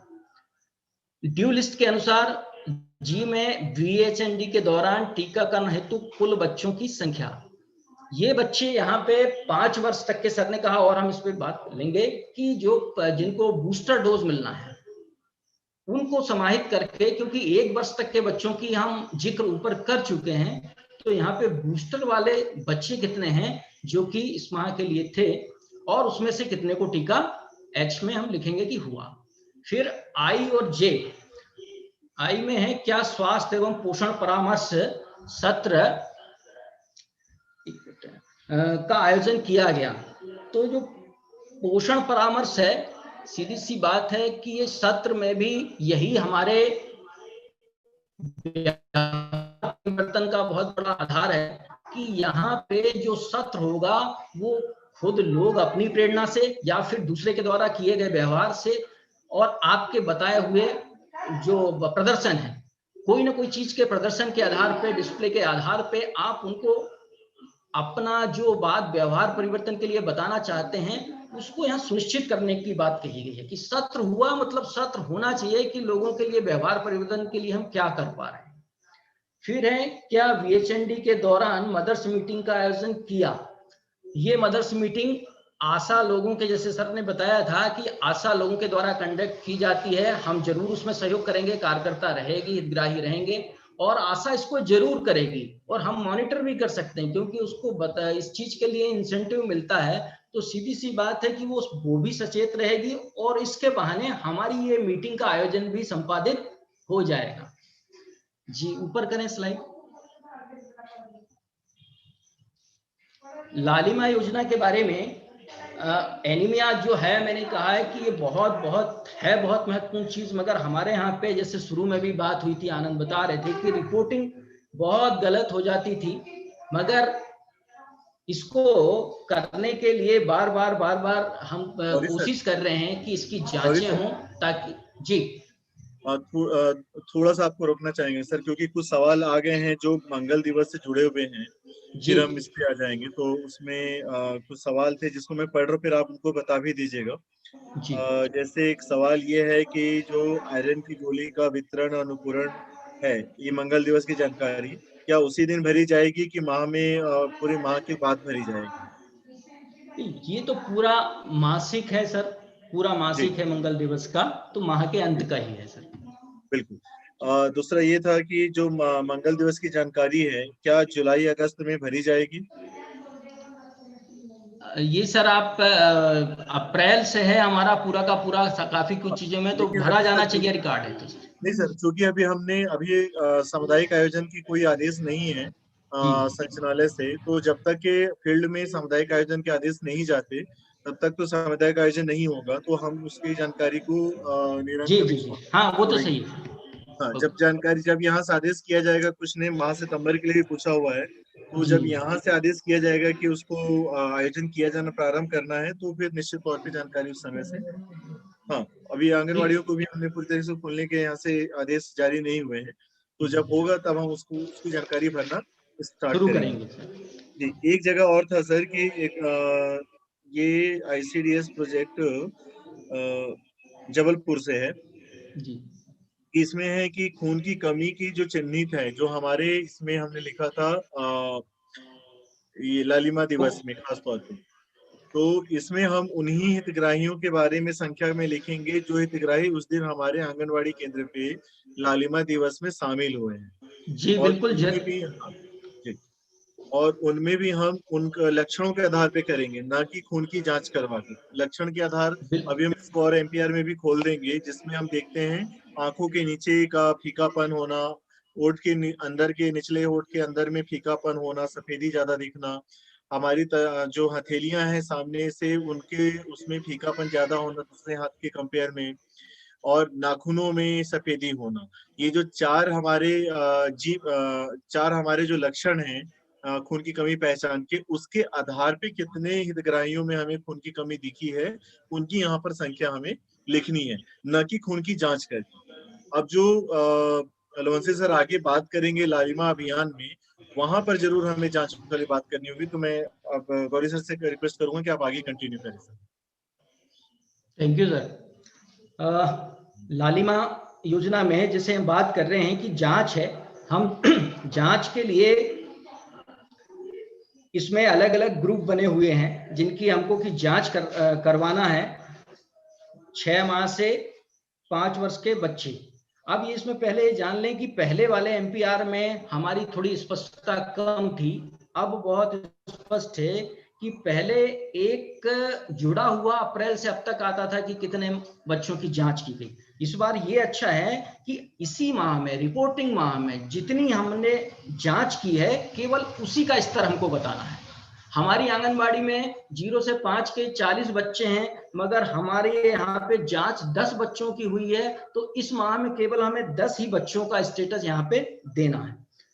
कुल हितग्राही की संख्या जिनकी माह में खून की जांच की गई, ये जो बच्चे रहेंगे इनमें हल्के स्तर का एनीमिया, मध्यम स्तर का एनीमिया और गंभीर एनीमिया, ये तीनों का टोटल और जो सामान्य आए हैं, ये चारों का हम टोटल मिलाएंगे तो हमारे जांच हुई बच्चों की संख्या आ जाएगी।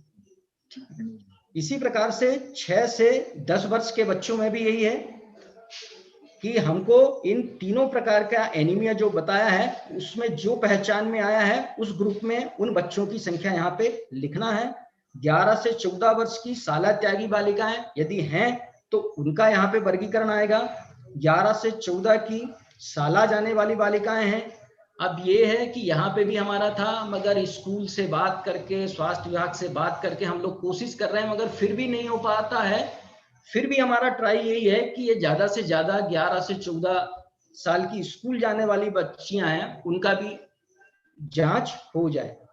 15 से 19 वर्ष की साला त्यागी बालिकाओं के बारे में भी है कि जो जितनी बालिकाएं हैं उनका भी हमें जांच का वर्गीकरण लेना है। इसी प्रकार से 15 से 19 की साला जाने वाली, उनके लिए भी हमको ये जो तीनों प्रकार का एनीमिया है उसका पहचान करना है। गर्भवती माताएं, धात्री माताएं, और जैसे बात हुआ है प्रजनन आयु वर्ग की महिलाएं जो गर्भवती धात्री नहीं है, इन सारे ग्रुप के लिए उनको भी बात करते रहेंगे कि नहीं, आपके लिए जांच बहुत जरूरी है।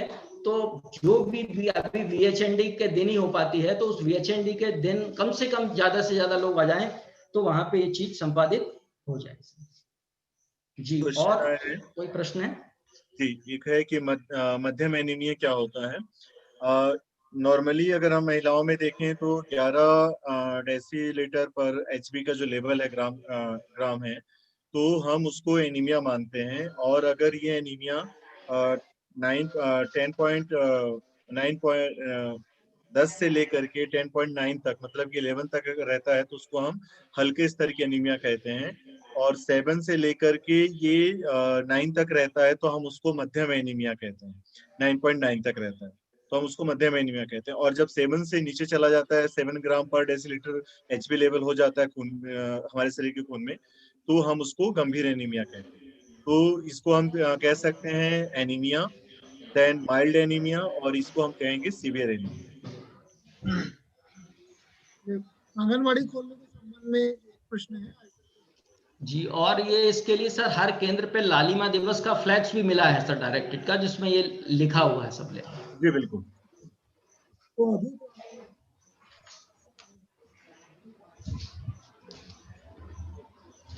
और अभी केवल ये है कि हमें वजन के हिसाब से ग्राम आरोग्य केंद्रों में 4 से 5 बच्चों को एक ग्रुप में बुला करके उनका वजन और शारीरिक माप करना है, जो 29 मई के संचालनालय के पत्र के माध्यम से आप सभी को सूचित किया गया था कि ये प्रक्रिया शुरू करना है, ताकि हम बच्चों के पोषण स्तर की निगरानी कर सकें। और साथ ही साथ टीकाकरण के अन्य किसी भी गतिविधि के लिए अभी आंगनबाड़ी केंद्र पर संचालनालय की तरफ से निर्देश नहीं जारी किए गए हैं। तो जब जारी किए जाएंगे तो वो चीजें जो हमारे MPR का हिस्सा है वो उसके बाद से एड ऑन होती चली जाएंगी।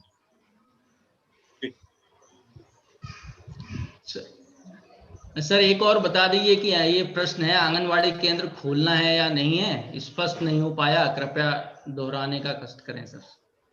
सर अभी जस्ट वही बात की गई थी कि 29 मई का जो पत्र था और उसके रेफरेंस में अभी जो हमारा सघन वजन अभियान का ही पत्र गया है, उसमें भी यही है कि जो छोटे छोटे समूहों में जो गतिविधियां की जानी है उन गतिविधियों को जारी रखा जाएगा। पोषण माह में तभी हम छोटे छोटे सामुदायिक गतिविधियां भी कर रहे हैं और काफी अच्छे से आप सभी लोग कर रहे हैं, उसको अलाउ किया गया है। और बाकी अन्य किसी चीज के लिए भी आंगनवाड़ी पर भी अलाउ नहीं किया गया है। वजन, टीकाकरण और छोटी सामुदायिक गतिविधियां पोषण माह के दौरान। जी, एक प्रश्न ये था कि क्या साला जाने वाली बालिका की जांच स्कूल में होती है, तो क्या MPR में रिपोर्ट करना है? क्या जरूर करना है? हाँ करना है सर, उसको भी लेना है। और ये हम अपने जो स्कूल में जो हमारे टीचर हैं, ये जब RBSK की टीम हर स्कूलों में विजिट करती है, उस दौरान सभी बच्चों की HB लेवल का जांच होता है, खासतौर पे उनमें जिनमें खून की कमी के लक्षण दिख रहे हैं, की जानकारी वहां से लेकर के हमें अपने MPR में रिपोर्ट करना है।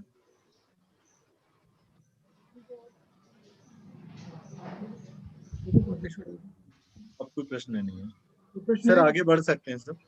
जी सर, हो गया सर। इसके बाद आगे से सर दूसरा मेरा यहाँ तक था।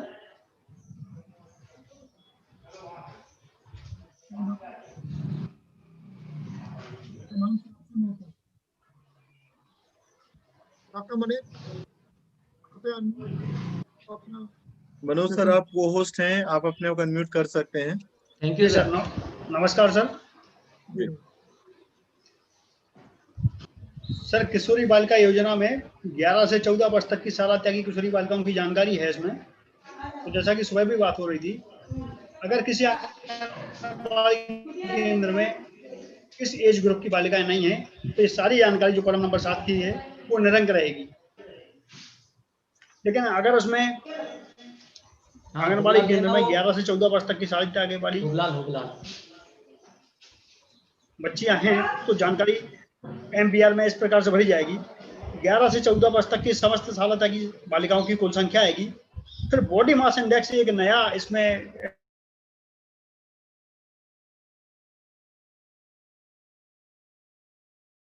मनोज सर अपने को अनम्यूट दोबारा कीजिएगा।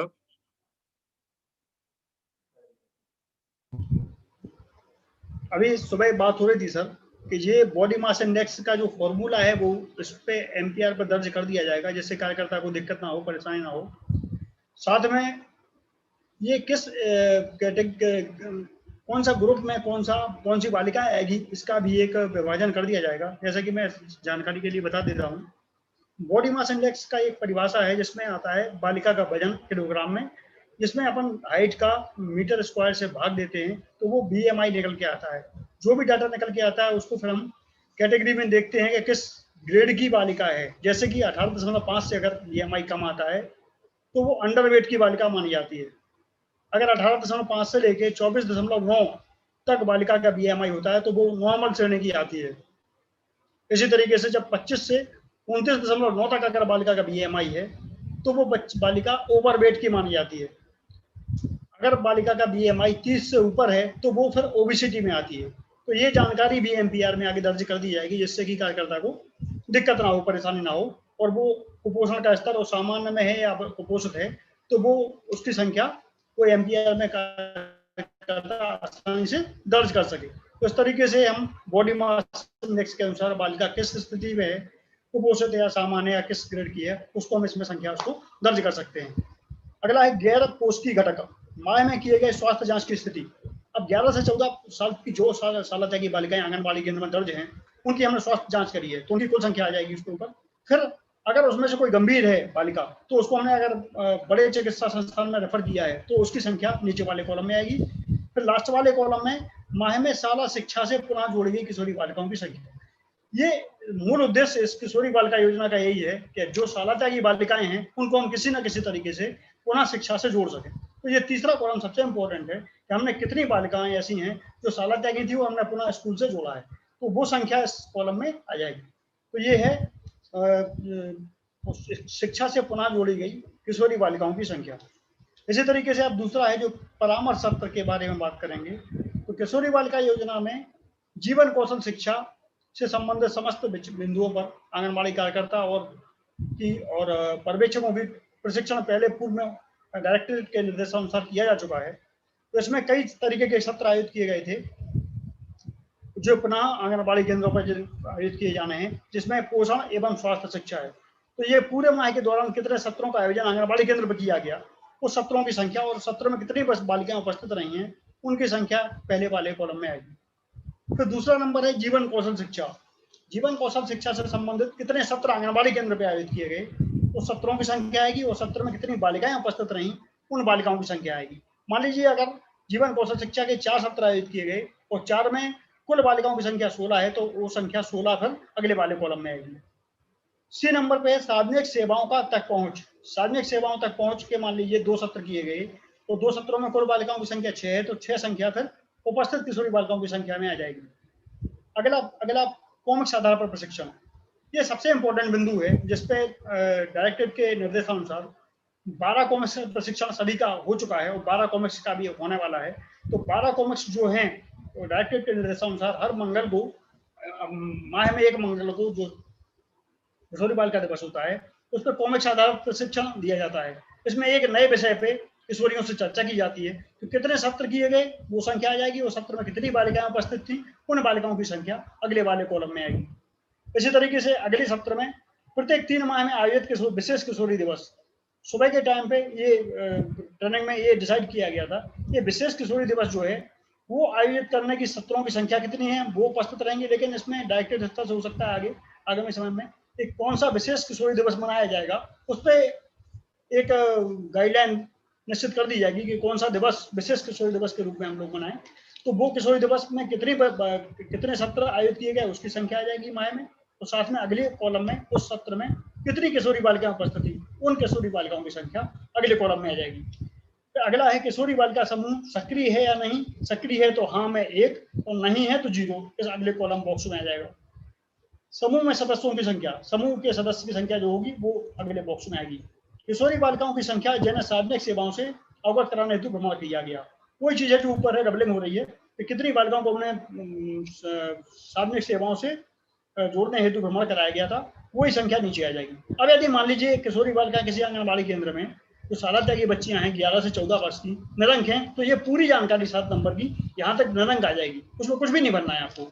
और एक चीज और है कि आपने जो 6 नंबर कॉलम अभी पढ़ा था लालिमा योजना, इसमें लिखा था 11 से 14 वर्ष तक की साली त्यागी किशोरी बालिकाओं में हीमोग्लोबिन की स्थिति, अगर इसमें आपकी 0 है तो आगे भी 0 रहेगा। अगर इसमें आपने एक बालिका लिखी है तो एक बालिका 7 नंबर कॉलम में भी जारी रहेगी। तो इसको ध्यान रखना चाहिए कि कितनी किशोरी बालिकाएं हमारे यहाँ दर्ज हैं, कोई जानकारी पूरी एक सी जानकारी पूरे एमपीआर में रहनी चाहिए। ऐसा ना हो कि कहीं किशोरी बालिका साला त्यागी हमने लिख दिया 0, फिर अगले कॉलम में लिख दिया 1, तो वो फिर उससे एमपीआर आपका सही नहीं आ पाएगा कि क्या आप कहना चाह रहे हैं। तो जो सही जानकारी हो वही आप रखें और डबलिंग ना हो, अलग गलत जानकारी ना भरें।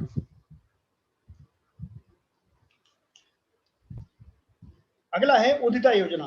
उदिता योजना में जैसा कि हम सभी जानते हैं आंगनबाड़ी केंद्रों में सैनिटरी नैपकिन हितग्राहियों को प्रदान किए जाते हैं, तो उसको उदिता योजना के तहत लिया गया है। उसकी जानकारी इस कॉलम में हम दर्ज करेंगे। इसमें क्या है, उदिता कॉर्नर में सैनिटरी नैपकिन क्रय करने वाले हितग्राहियों की संख्या है। तो इसमें जैसा कि पहला नंबर लिखा है, ये नंबर इसमें लिखा जाएगा 20 से 49 वर्ष की महिला हितग्राहियों की संख्या। ये मतलब महिला हितग्राही जो 20 से 49 वर्ष तक की हैं, उन्होंने कितने हितग्राहियों ने सैनिटरी नैपकिन आपसे लिए हैं। फिर बी नंबर पे है किशोरी बालिकाओं की संख्या। किशोरी बालिका हितग्राहियों की संख्या जो 10 से 19 वर्ष तक की हैं, उन्होंने कितनी बालिकाओं ने सैनिटरी नैपकिन क्रय किए हैं। तो बालिकाओं की संख्या आएगी इसमें, ना कि सैनिटरी नैपकिन की, ये ध्यान रखें हम लोग। तो किशोरी बालिकाओं की संख्या लिखना है सेकंड वाले बॉक्स में। फिर सी नंबर है आगामी माह हेतु आवश्यकता। मांग को अपन आवश्यकता भी कर लेंगे कि आगामी माह के लिए हमें कितनी और सैनिटरी नैपकिन की आवश्यकता है जो हितग्राहियों को वितरित किए जाने हैं। जो हमारी व्यवस्था है सैनिटरी नैपकिन की उसको बनाए रखेंगे आगामी निर्देश आने तक। तो जो हमारी व्यवस्था चल रही है उसकी जानकारी ये कॉलम नंबर 8 में भरी जाएगी। ये उदिता योजना है। अगला वो पॉइंट है बच्चों की पोषण स्थिति। ये सबसे इंपॉर्टेंट पॉइंट है पूरे एमपीआर का, क्योंकि बच्चों की पोषण स्थिति का आकलन करना सबसे इंपॉर्टेंट चीज है कि बच्चे किस स्थिति कौन से ग्रेड में है, तो कौन से ग्रेड में हमने उनको कौन से ग्रेड में उनका परिवर्तन हुआ है, वो सारी जानकारी इसमें दर्ज की है। पुराने एमपीआर में हम देखते थे उसमें ग्रेडिंग तो थी, लेकिन उसमें किस ग्रेड से किस ग्रेड में बच्चे आए उनकी संख्या हमें पता नहीं चलती थी। तो इस मामले में हमारा ये नया एमपीआर अपडेट करता है हमें कि हमारी मेहनत से कितने बच्चे अच्छे ग्रेड में पहुंचे या फिर उनके पोषण स्थिति खराब होने से वो नीचे ग्रेड में पहुंच गए। तो ये हमें इस एमपीआर से सामने स्पष्ट पता लगता है। जैसा कि हम देखें बच्चों की पोषण स्थिति 9 नंबर वाले पॉइंट में, तो इसमें लिखा है मनोज सर एक मिनट रुकें, क्योंकि आपने जो भी 2-3 सत्र लिए हैं और इसके बाद ये पोषण ये वाला अलग ही स्थिति इसमें चला जाएगा।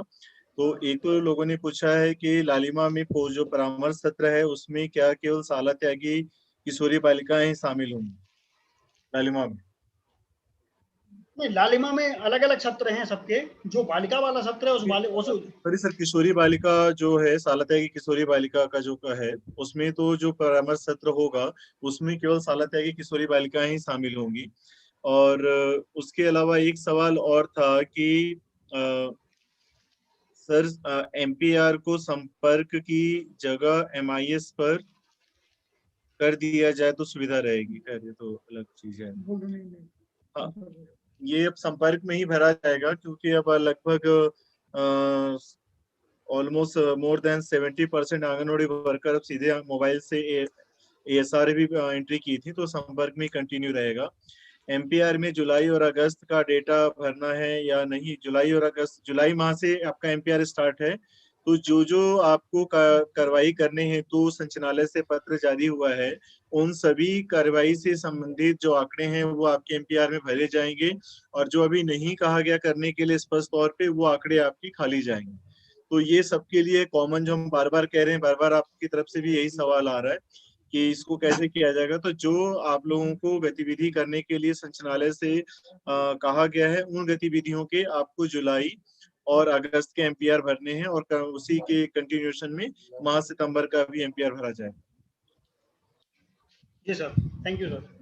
जी सर, बच्चों की पोषण स्थिति के बारे में जो सारणी बनी है ये बहुत हमें अपडेट करती है आंगनबाड़ी के बारे में, आंगनबाड़ी केंद्र की कार्य प्रणाली के बारे में, क्योंकि इसको देख के हम पता लगा सकते हैं कि कार्यकर्ता किस तरीके से मॉनिटरिंग करती है, किस तरीके से ग्रेजुएट करती है, किस तरीके से उसका अपने हितग्राहियों पर प्रभाव है, उसकी बीसीसी कर पाई है।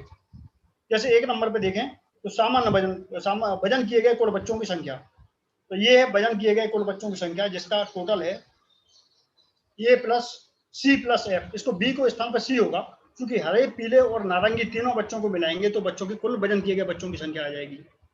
तो ये वजन करने के बाद इसमें अलग अलग कैटेगरी वाइज भी बच्चों की जानकारी दर्ज की गई है, जैसे कि 0 से 6 माह तक के बालक और बालिकाएं, 6 माह से लेके 1 वर्ष तक के बालक बालिका, इसी तरीके से 1 से 2 वर्ष, 2 से 3 वर्ष, 3 से 5 वर्ष, इन सभी के बालक बालिकाओं की जानकारी दर्ज की जाएगी। और फिर उनका सबका कुल योग हो जाएगा कि कुल कितने बालक ऐसे हैं जिनका और कितनी बालिकाएं ऐसी हैं जिनका हमने वजन किया है।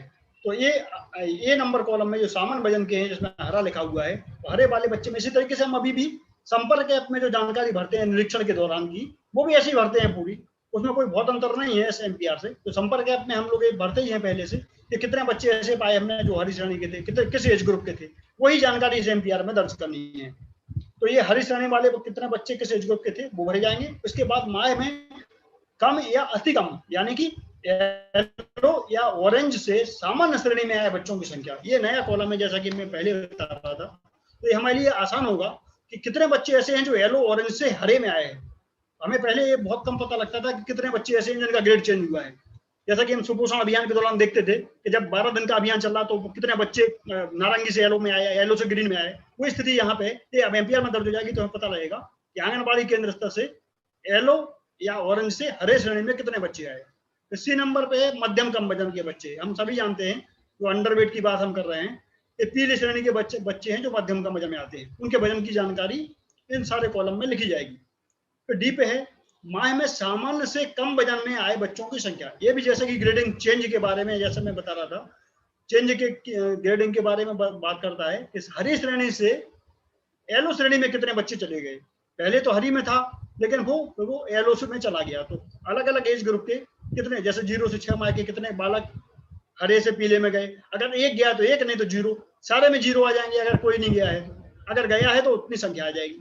इसी तरीके से आगे बढ़ेंगे। माह में अति कम वजन से मध्यम कम वजन के स्तर में आए बच्चों की संख्या, यानी ऑरेंज से पीले में कितने बच्चे चले गए, यानी कि ऊपर ग्रेडिंग हुई ऑरेंज से पीले में।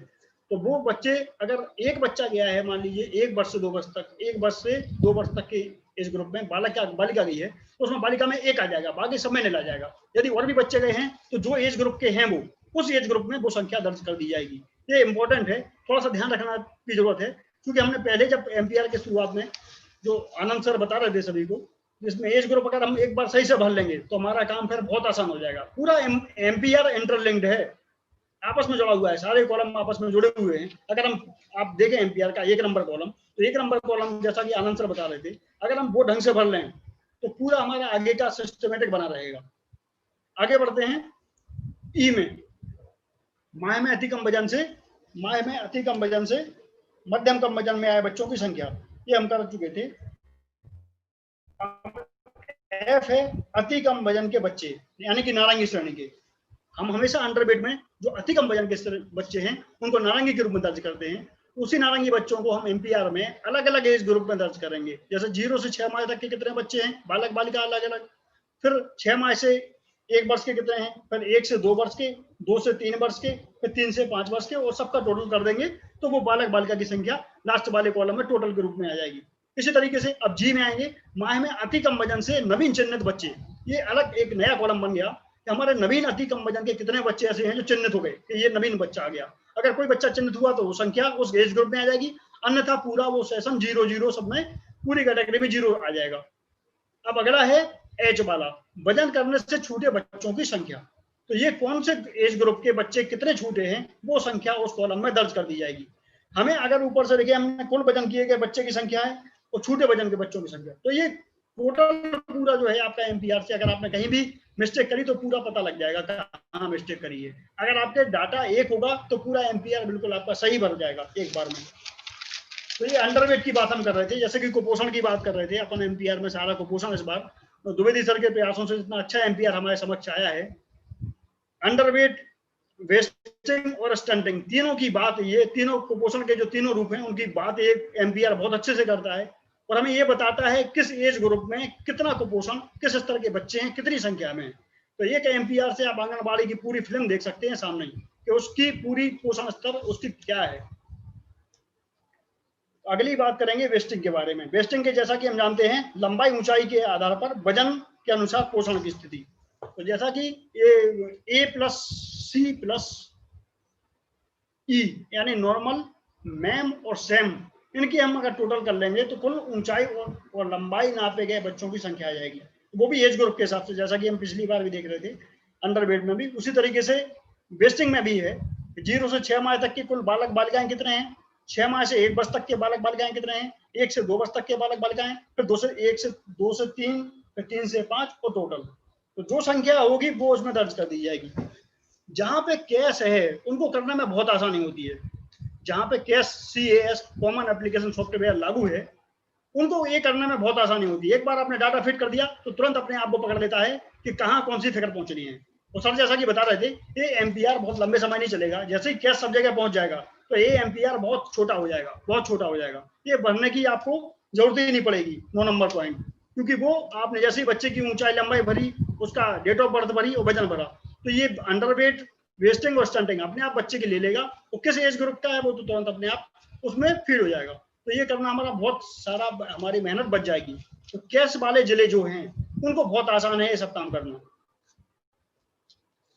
तो नॉर्मल के बाद फिर अपन आएंगे सामान्य पोषण स्तर। सामान्य पोषण स्तर में वे बच्चे आते हैं जो नॉर्मल श्रेणी में हैं। फिर आएंगे मैम सैम से सामान्य पोषण स्तर में आए कुल बच्चों की संख्या। जैसा कि मैं पहले भी बता रहा था, अंडरवेट में भी हमने पढ़ा था, अंडरवेट में भी ऐसे बच्चे थे हमने लेकिन नोट किए थे जिनकी ग्रेडिंग चेंज हो रही है। इसमें भी ग्रेडिंग चेंज का बात की गई है कि मैम और सैम के ऐसे कितने बच्चे हैं जो सामान्य स्तर से आए हैं। वास्तव में देखा जाए तो आंगनबाड़ी केंद्र में ये हमारी सबसे बड़ी अचीवमेंट है कि अगर हम किसी बच्चे को मैम सैम से सामान्य ग्रेड में लाते हैं, ये हमारा बड़ा अचीवमेंट होता है। तो ये इंपॉर्टेंट फिगर है। ये जो ग्रेड जिस एज ग्रुप का जो बच्चा होगा वो संख्या हम उसमें दर्ज करेंगे।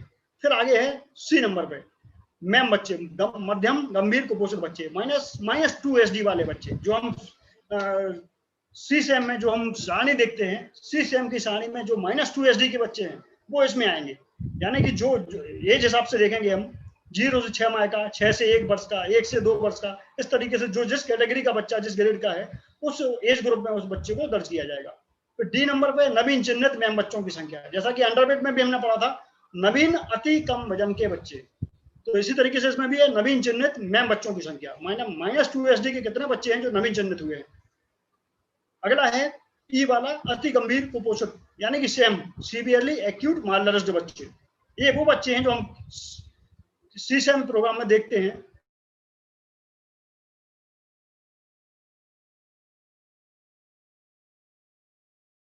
भरे जाएंगे। इसी तरीके से F में देखें हम तो नवीन चिन्हित सैम बच्चों की संख्या है। जैसा कि नवीन चिन्हित मैम बच्चे थे, नवीन चिन्हित अति कुपोषित बच्चे ऑरेंज बच्चे थे, इसी तरीके से नवीन चिन्हित सैम बच्चे भी हैं। वो किस एज ग्रुप का बच्चा है वो उसी एज ग्रुप में उस बच्चे की संख्या दर्ज कर दी जाएगी। अगला है G MUAC के अनुसार सैम बच्चों की संख्या। आशा कार्यकर्ता MUAC के माध्यम से जो माप करती है कि अगर 11.5 सेंटीमीटर से कम का बच्चा है तो सैम बच्चे की कैटेगरी में आता है, तो वो जिस एज ग्रुप का बच्चा है उसी एज ग्रुप में उसकी संख्या दर्ज कर दी जाएगी। अगला है MUAC से चिन्हित नए सैम बच्चे। जैसा कि MUAC के अनुसार सैम बच्चों की संख्या थी, MUAC से चिन्हित नए सैम बच्चे आ जाएंगे इसमें। फिर अगला है लंबाई ऊंचाई मापने से छूटे गए बच्चे। जैसा अंडरवेट में हम पढ़ रहे थे कि वजन से छूटे बच्चों की संख्या, इसी तरीके से इसमें आ जाएगा लंबाई ऊंचाई नापने से छूटे गए बच्चों की संख्या। एज, जो एज है बच्चे की, एज के हिसाब से कितने बच्चे किस एज ग्रुप के कितने बच्चे छूटे हैं उस एज ग्रुप में वो संख्या दर्ज। मान लीजिए एक भी बच्चा नहीं छूटा तो पूरे में सब में 0 आ जाएंगे। अगर कोई भी बच्चा मान लीजिए 1 वर्ष का है वो छूट गया तो 1 से 2 वर्ष वाले में से एक संख्या आ जाएगी, बाकी सब में पूरा 0 आ जाएगा। तो ये पूरा जो एमपीआर है आपको पूरी पिक्चर क्लियर करता है आंगनबाड़ी का केंद्र की। अगर आप एक बार में एमपीआर देख लोगे तो ये आपको समझ में आ जाएगा कार्यकर्ता किस तरीके से काम करती है, उसका कितना कंट्रोल है, उसने बीसीसी कितनी करी है, कितनी ग्रेजुएट करी है, वो किस तरीके से वो अपनी बात मनवाने में सक्षम है। तो बहुत हद तक अपनी मॉनिटरिंग ये एमपीआर प्रदर्शित करता है। अगला है उम्र के आधार पर ऊंचाई लंबाई के अनुसार पोषण स्थिति, यानी कि स्टंटिंग की स्थिति। जैसा कि हम सीसम में भी पढ़ते हैं, सीसम में जो स्टंटिंग वाली आपके पास टेबल है, उस टेबल के माध्यम से हम ये पता लगाते हैं कि उम्र के आधार पर कम ऊंचाई वाले बच्चे किस तरीके से हम निकालते हैं। उसमें एक तरफ लिखी होती है उम्र, दूसरी तरफ ऊंचाई। अगर उस कैटेगरी में नहीं आता बच्चा तो वो स्टंटिंग की श्रेणी में आता है। तो ये एज ग्रुप के हिसाब से 0 से लेके 5 वर्ष तक के एज ग्रुप के हिसाब से जैसा लिखा हुआ है बालक बालिकाएं, जो संख्या होगी वो उसमें दर्ज कर दी जाएगी। जैसे कि 0 से 6 माह तक का बच्चा है या बच्ची है, 6 माह से 1 वर्ष तक का बालक है या बालिका है, इस तरीके से 1 से 2 वर्ष का है, या 2 से 3 वर्ष का है, या 3 से 5 वर्ष तक का है। फिर अंत में इनका सबका टोटल आ जाएगा। फिर लंबाई ऊंचाई मापने से कुल चिन्हित नवीन कम ऊंचाई वाले बच्चे, जैसा कि हमने अंडरवेट में, वेस्टिंग में भी देखा था कि कितने बच्चे ऐसे हैं जो नवीन चिन्हित हुए हैं। इसी तरीके से स्टंटिंग में भी देखेंगे कि कितने बच्चे ऐसे हैं जो नवीन स्टंटेड चिन्हित हुए हैं। तो नवीन जो चिन्हित हुए हैं तो वो संख्या लास्ट वाले कॉलम में दर्ज हो जाएगी। अगर मान लीजिए कोई भी बच्चा नवीन चिन्हित नहीं हुआ है उस महीने में, जैसे मान लो हम जुलाई माह की बात कर रहे हैं, जुलाई में एक भी बच्चा नवीन स्टंटेड चिन्हित नहीं हुआ तो लास्ट के सारे कॉलम में 0 आ जाएगा।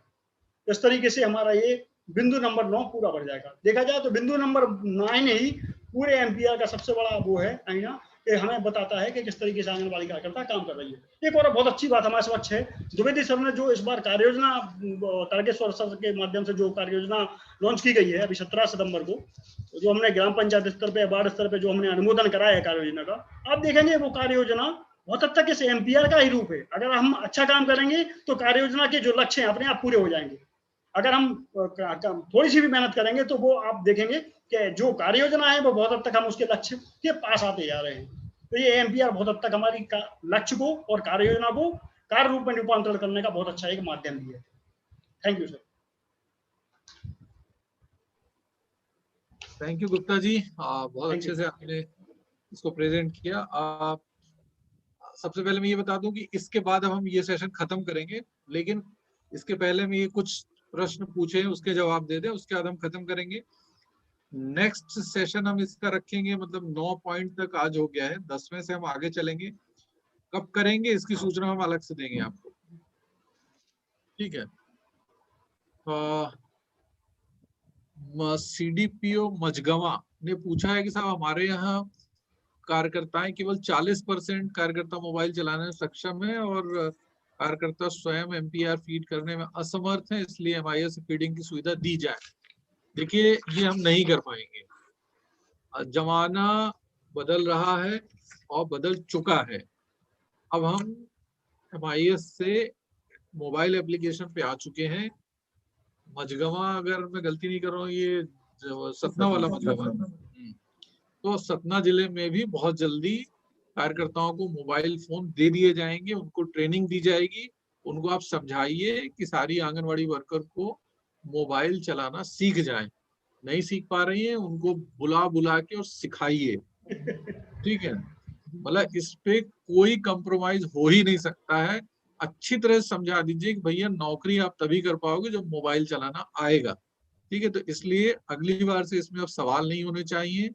मतलब अब ये प्रश्न कोई नहीं सुनेगा कि साहब कार्यकर्ता एमआईएस इसमें मोबाइल नहीं चला सकते, ठीक है। तो आपको हर आदमी की ये चीज बिल्कुल अच्छी तरह से बिठा लेनी चाहिए दिमाग में। उसके जामई ने और राजश्री खान ने ये सवाल पूछा है कि साहब एमयूएसी तो बंद हो गया है, तो फिर एमपीआर में कैसे भरेंगे। देखिए हमने एमयूएसी को बंद कर दिया है, लेकिन स्वास्थ्य विभाग ने नहीं बंद किया है, और उनने आशा वर्कर को उनने निर्देश दिए हैं कि आशा वर्कर एमयूएसी से माप लेगी। तो कार्यकर्ता को आशा वर्कर से पूछ के ये जानकारी भरनी है, जो भी वो जानकारी देगी। आशा जो भी जानकारी देगी वो जानकारी आंगनवाड़ी वर्कर उसमें भर देगी, अपनी तरफ से नहीं भरेगी, राइट। मुझे लगता है ये प्रश्न। और कोई प्रश्न है? कौन सा बंद समय खोल रहे हैं सर? ये है बच्चों की लंबाई ऊंचाई 3 माह में लेते हैं तो क्या इस महीने छूटे हुए बच्चों में रिपोर्ट करेंगे? उज्जैन ग्रामीण। उज्जैन ग्रामीण क्या पूछ रहा है? और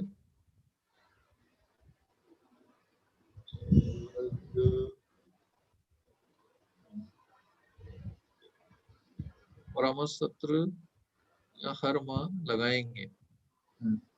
सत्रों की कितनी होगी? ये किसके साथ? ये किशोरी वाला किशोरी बालिका है ना? हाँ, माह में एक बार।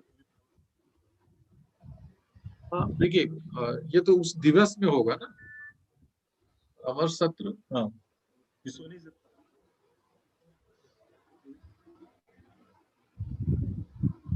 तो जिस माह में जो वाला सत्र आयोजन हुआ है उस सत्र की जानकारी उस महीने में देनी है। मतलब ऐसा बहुत कम हो सकेगा कि एक महीने में 5 सत्र आयोजित हो जाए, ऐसा नहीं होगा, बहुत कम होगा। हार्डली अधिकतम 2 सत्र से ज्यादा आप कर नहीं पाओगे अगर बहुत ज्यादा एफर्ट करते हैं तो, ठीक है? तो ऐसा नहीं होगा। फिर है कि बच्चों की लंबाई और ऊंचाई हर 3 महीने में लेते हैं, तो क्या इस महीने छूटे हुए बच्चों की रिपोर्ट करेंगे? 3 महीने में लेने के निर्देश कहाँ है? हर महीने लेने के निर्देश है। उज्जैन ग्रामीण उसको क्लियर कर ले कि हर महीने लेने के निर्देश है। और उज्जैन ये सवाल पूछ रहा है, मुझे थोड़ा ताज्जुब हो रहा है, क्योंकि आपके यहाँ तो 2016 दिसंबर से ICDS कैश चल रहा है। तो मतलब आपको ये सवाल नहीं पूछना चाहिए। आप कहीं भी ऐसे निर्देश नहीं है, भारत सरकार के भी यही निर्देश है कि हर महीने लंबाई, ऊंचाई और वजन दोनों लिया जाए।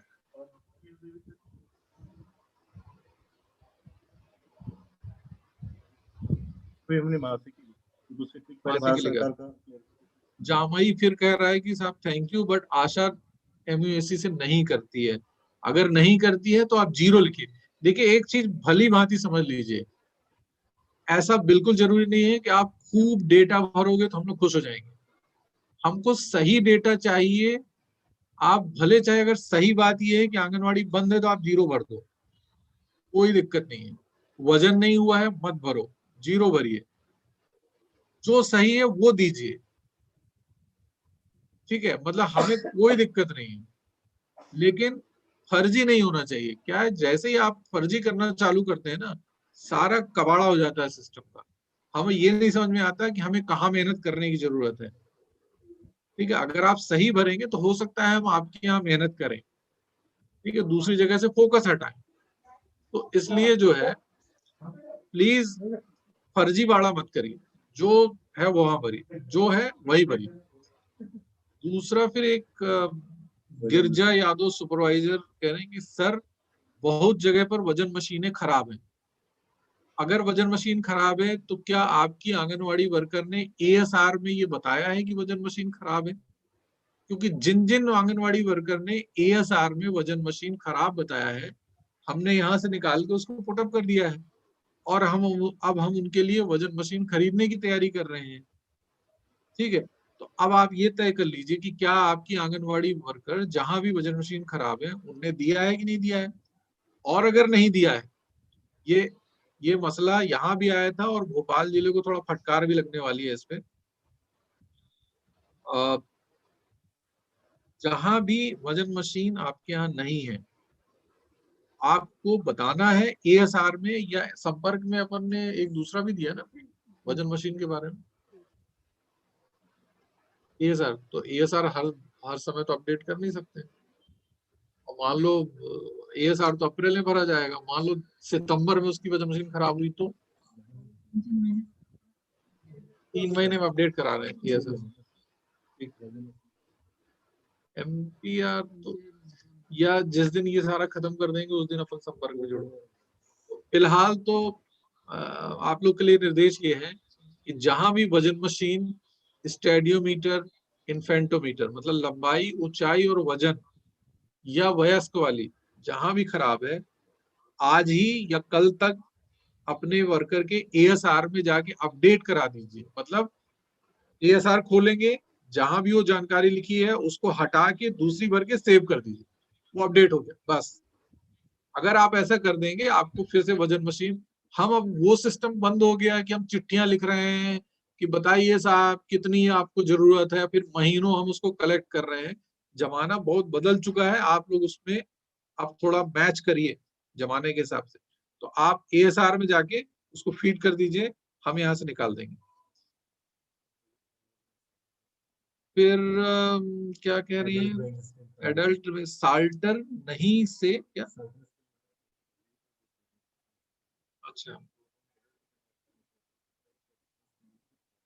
तो जहां भी खराब पड़ी है, मैं फिर से आपको कह रहा हूं, जहां भी खराब पड़ी है, देखिए जो इलेक्ट्रॉनिक वजन मशीन है उसमें आप देख लीजिए, उसमें सेल लगता है, 10 रुपए का सेल आता है, ठीक है। परियोजना अधिकारी से अपने बोलिए कि वो सेल, गोल वाले सेल लगते हैं जो बहुत सारी घड़ियां आती हैं इलेक्ट्रॉनिक्स, उसमें लगते हैं, ठीक है। तो उन सेल देख लें, वो मिल जाएंगे, थोड़ा सा बड़ी सिटी में मिलेंगे, मतलब जैसे बहुत छोटे जगहों में शायद नहीं मिलेंगे, लेकिन जिला स्तर पे वो सेल अवेलेबल हो जाएंगे, या आप किसी दुकानदार को बोलेंगे तो वो आपको अवेलेबल करा देगा। तो वो बहुत सारी मशीनें केवल सेल के कारण गड़बड़ाती हैं, वो आप दूर करा सकते हैं उससे। और जहां वास्तव में कोई फॉल्ट है, आप उसके बारे में ASR में आप अपडेट कर दें, हम यहाँ से जानकारी निकाल के आपको उसकी क्रय की कार्रवाई प्रारंभ कर दें, ठीक है। कौन सा चौराही वाला क्या कह रहा है,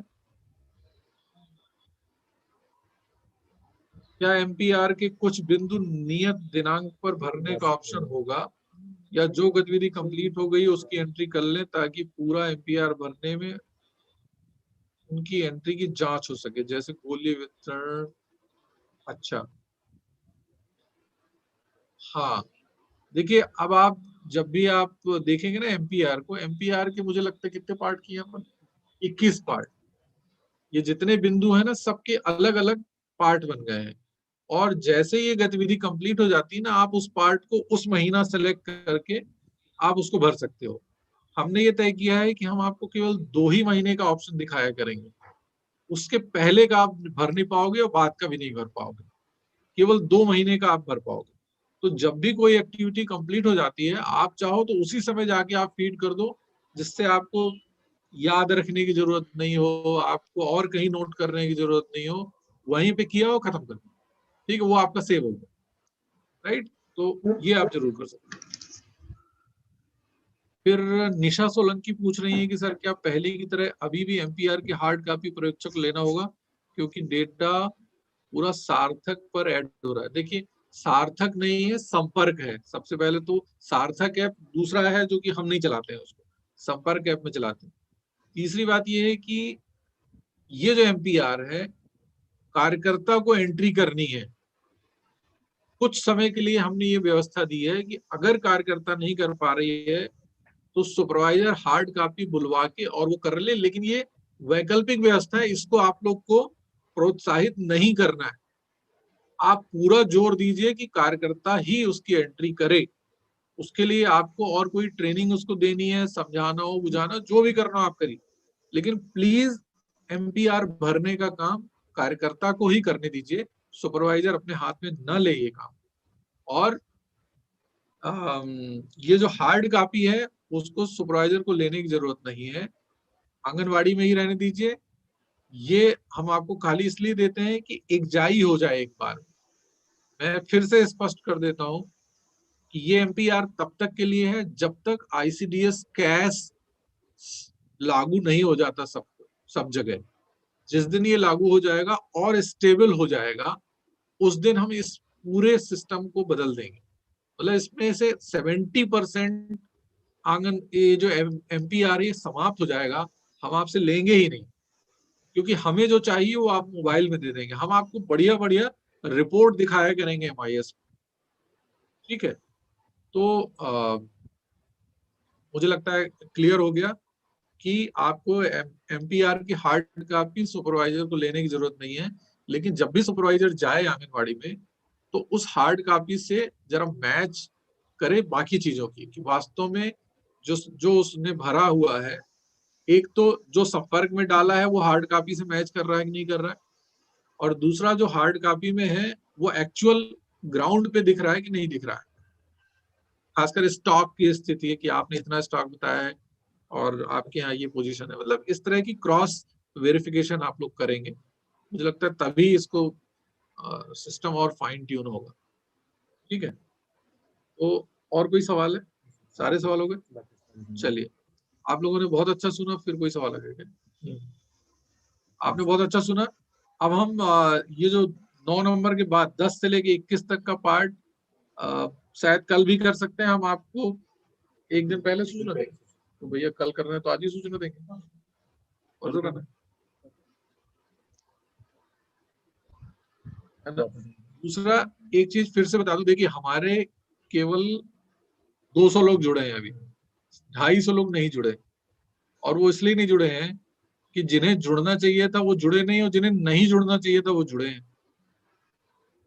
इंडिविजुअल जुड़ना नहीं था, व्यक्तिगत जुड़ना नहीं, केवल ऑफिस में एक जगह लॉगिन करनी थी। हर आदमी ने अपने अपने मोबाइल पे जाने कहाँ कहाँ बट गया, और बेचारे जिनको जुड़ना था नहीं जुड़े।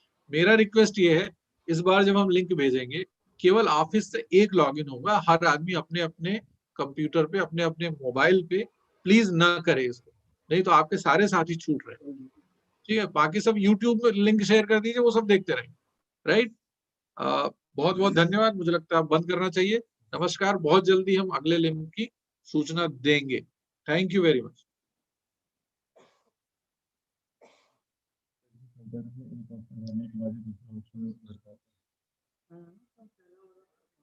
बस सर 12 बजे से रखिएगा सामने। ओके, ठीक है।